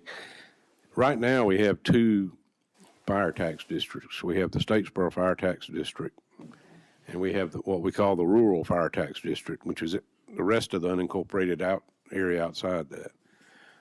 And the millage levy in the Rural Fire District goes to support the county fire department. The Statesboro levy in the Statesboro Fire Tax District is paid to Statesboro for their fire department. So if the county eventually did take over what's called the 5 Mile District now, we'd have to create a single fire tax district that would be the entire unincorporated area. And that you'd have to levy a millage rate for fire in the unincorporated area, and that would be what would support the county fire department. So you wouldn't be levying a millage rate inside the cities for that. And that goes back to the Service Delivery Act, where if you're providing a service primarily for the unincorporated area, the unincorporated area citizens and property have to pay for it. So I just wanted to mention that. If we go forward with that arrangement, the funding will change a little bit, so. Ms. Sherry, would you like to comment? Just listening with interest. Of course, I'm sure all the commissioners are well aware of the insurance considerations and ISO ratings and how awful that gets to be when you're not able to provide the service that you'd like to. But I'm sure we're working toward that too. The county's working toward it, like the city has achieved. Thank you for the city's point of view. I'm sorry, I don't speak for the whole city.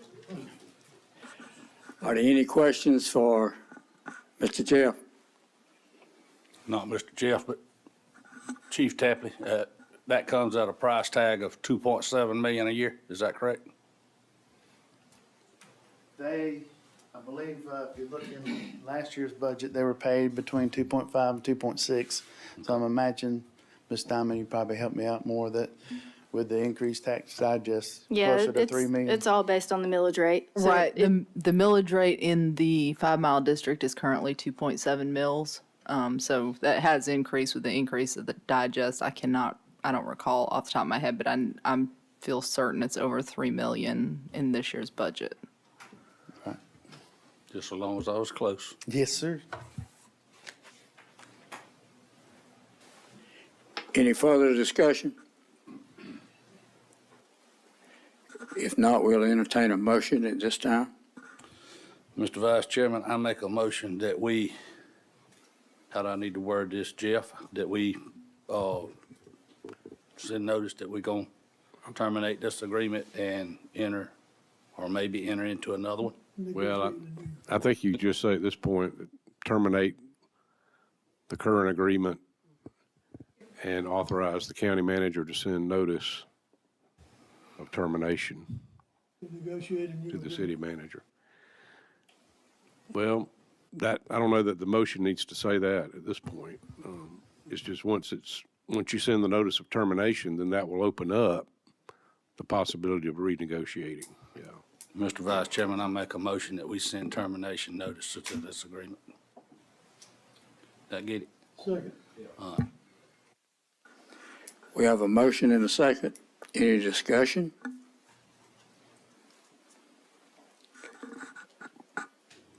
All in favor signify by raising your right hand. Opposed, same sign. Motion passed. At this time, I will recognize those citizens who have signed up to address the board. Once your name is called, come to the podium, state your name and address for the record, and make your comments. All speakers who are recognized will be allotted 5 minutes. Okay, Jimmy LaLoach.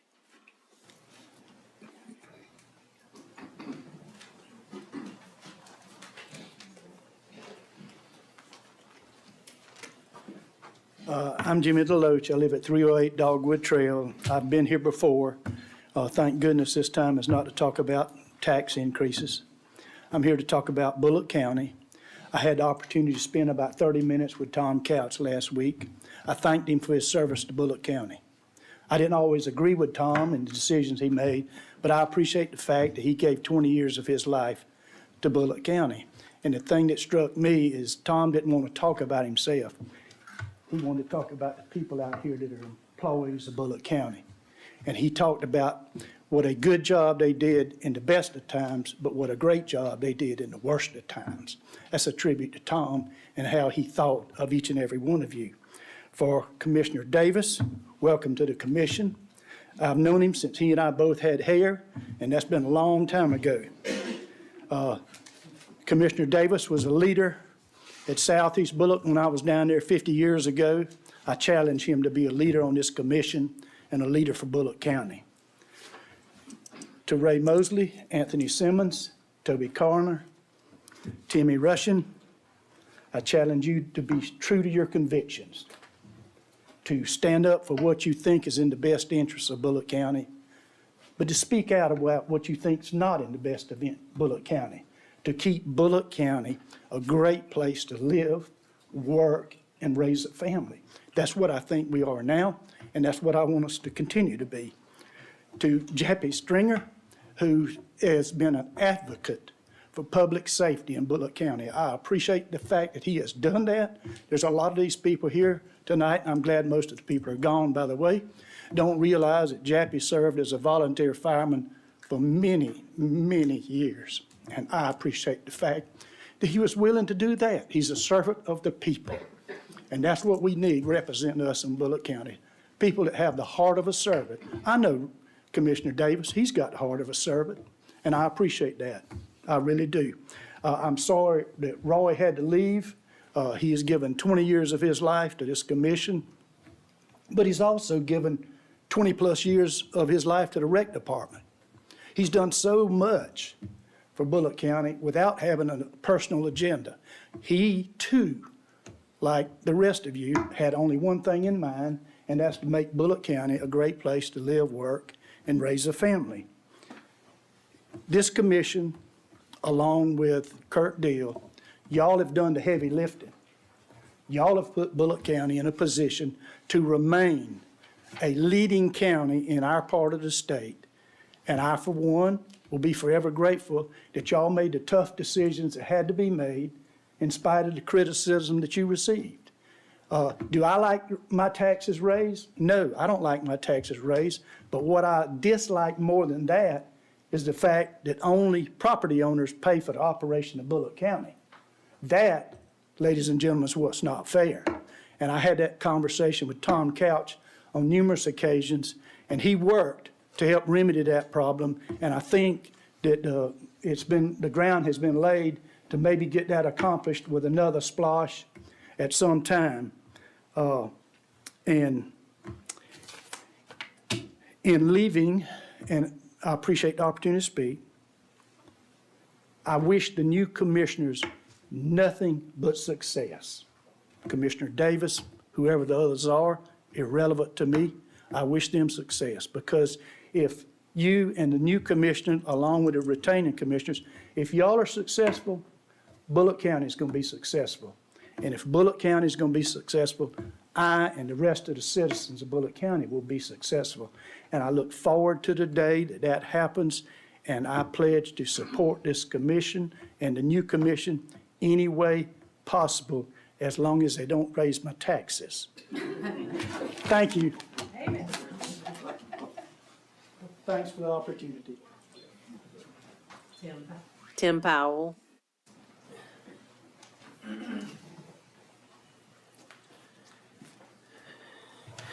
Thank you. I'm Tim Powell. I live in rural Bulloch County. I didn't ask to speak during the public comments when Mr. Rojas was giving his talk about I guess we're calling it the Groundwater Sustainability Program now, rather than the mitigation program. I'll try to stick to that when I'm talking about it, because I can't say anything in a minute or two. I need the 5 minutes. But just talking about the mitigation program, you know, it's full of ifs, ands, or buts. It doesn't address crop loss. It doesn't address people's expenses if they get put out of their home because their water cannot be turned back on in a reasonable amount of time. They may have to leave the home. Not everybody's got family they can go crash at. They may have to go to hotels. They may have to buy their meals at restaurants instead of cooking at home. And nobody wants to stay in a nasty house where you can't flush. So I've got a suggestion. And because I've told y'all before, in my previous line of work, my boss wouldn't let us just get up and complain and raise Cain unless we had a solution to a problem. And I didn't come up with a solution. This solution came up from a person who sits behind your desk. And when it was told to me, it made so much sense. So first of all, let's talk about what is mitigation. Mitigation is reducing the risk of loss from the occurrence of any undesirable loss. So you can look at that proactively, or you can look at it reactively. And everything that's in the groundwater sustainability program right now is a reaction to a disaster, except for the part where they said that they would go around, and if folks wanted their wells looked at and tested and registered with the county and see where their pump was at the water, you know, the level of the water and all that kind of thing, that they would go out there and do that. Well, we don't know the cost of that yet. We need to get those facts and figures before we move forward with any kind of program. But we could probably save ourselves a lot of headache that if we do that for the approximately 1,100 residents down there with wells. If we would say, hey, you're only 10 feet below the water line and the pumps aren't cut on yet, and you're within that 10-foot area where they said the water would drop 10 foot, or you within the 19-foot area where they said the water would drop 19 feet, you need to lower your well right now before those guys come online, because you're going to be calling us one night, possibly. What if 19 people call all at the same time when these pumps get really cranked up? Well drillers can't get around that fast to fix all those problems. So instead of waiting till there's a disaster, why don't we just go ahead and spend the money and fix these people's wells now, and tell Bryan County that every single dollar that comes from the sale of the water that we're providing to them will go to replenish or fix these wells and then replenish the mitigation fund up to a certain level. And if they don't like that or they won't agree to it, then they can be invited to search for water elsewhere. And that's all I have to say.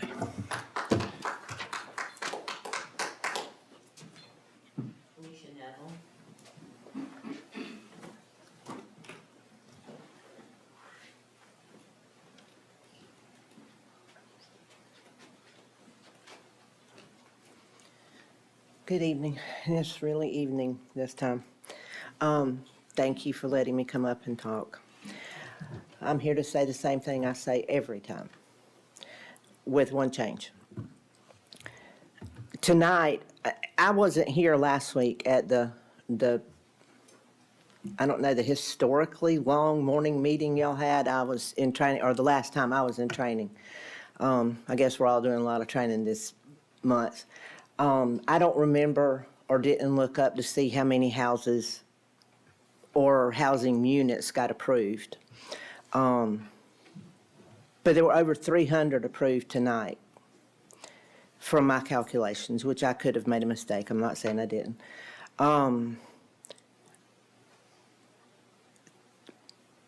We can't keep doing this. I mean, I'm actually this time asking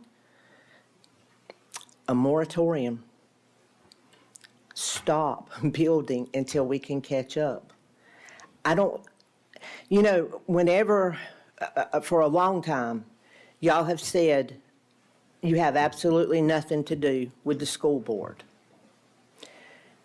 But I have to disagree with that because it all starts right here.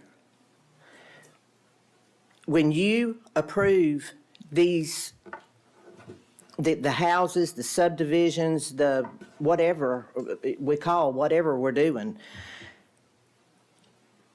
you're affecting the school system.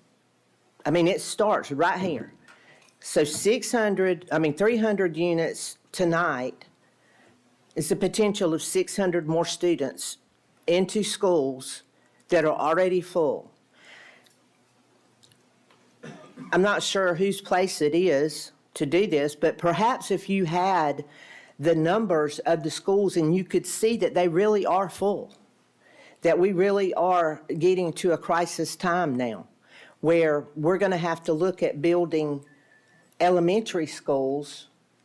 We already have the plan for this one school down at Southeast Bulloch for a new high school. That could get put, I'm not saying any of this is going to happen. This is Alicia talking, not the Board of Education. But that could get put on hold because of having to build the elementary schools. Because we're just, we're full. We need time to catch up the infrastructure. When people come up here and they talk to you about all of the buildings, they talk about the roads, we need time to catch up. We need to make sure our roads are ready, make sure that we have places. I mean, I don't know what's going to happen. Maybe more homeschooling, maybe more private schooling. I don't know where people are going to take their children when the schools, and I know, you think, well, we're going to take them in, that we're going to figure out a way. And I mean, I know that we will, but at what cost? I mean, are we going to go buy a bunch of mobile units to stick out somewhere? Some places, Statesboro High can't have mobile units. There's no room. So I mean, what I'm trying to say is we need to think about everything. All the groups, the city, the county, the school board need to work together. We shouldn't be working as just one and approving this, and I'm talking about for the school board too, that we need to all work together for our county. And I just wish I would think about that and consider it and realize that I'm not just complaining, that I'm sincerely concerned about the state of things. And if we could just have a little bit of time to catch up, I think that we could all come to an agreement. I do want to say that I really appreciate the work of Mr. Dink and Mr. Tapley and everybody that works with them. The reason I'm pointing them out is because Mr. Dink had to help with a neighbor situation and, well, on our road, and they were able to come right out and fix it. But you know, a lot of people are complaining about roads. I don't complain about roads because I've lived there and I made that choice to live there. Well, I didn't actually, but I made that choice to stay there, and I've been there for a long time. We have a lot of good people working in this county that do a lot of good work, and I really and truly appreciate it. And I just wish we could kind of more all work together and see what we could do to make more progress. Less building, but more progress. Thank you.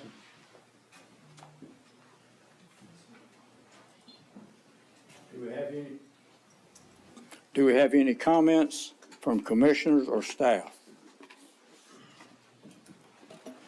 I just want to congratulate Mr. Jody Deal. I saw that you've served for 34 years now, so we appreciate your service.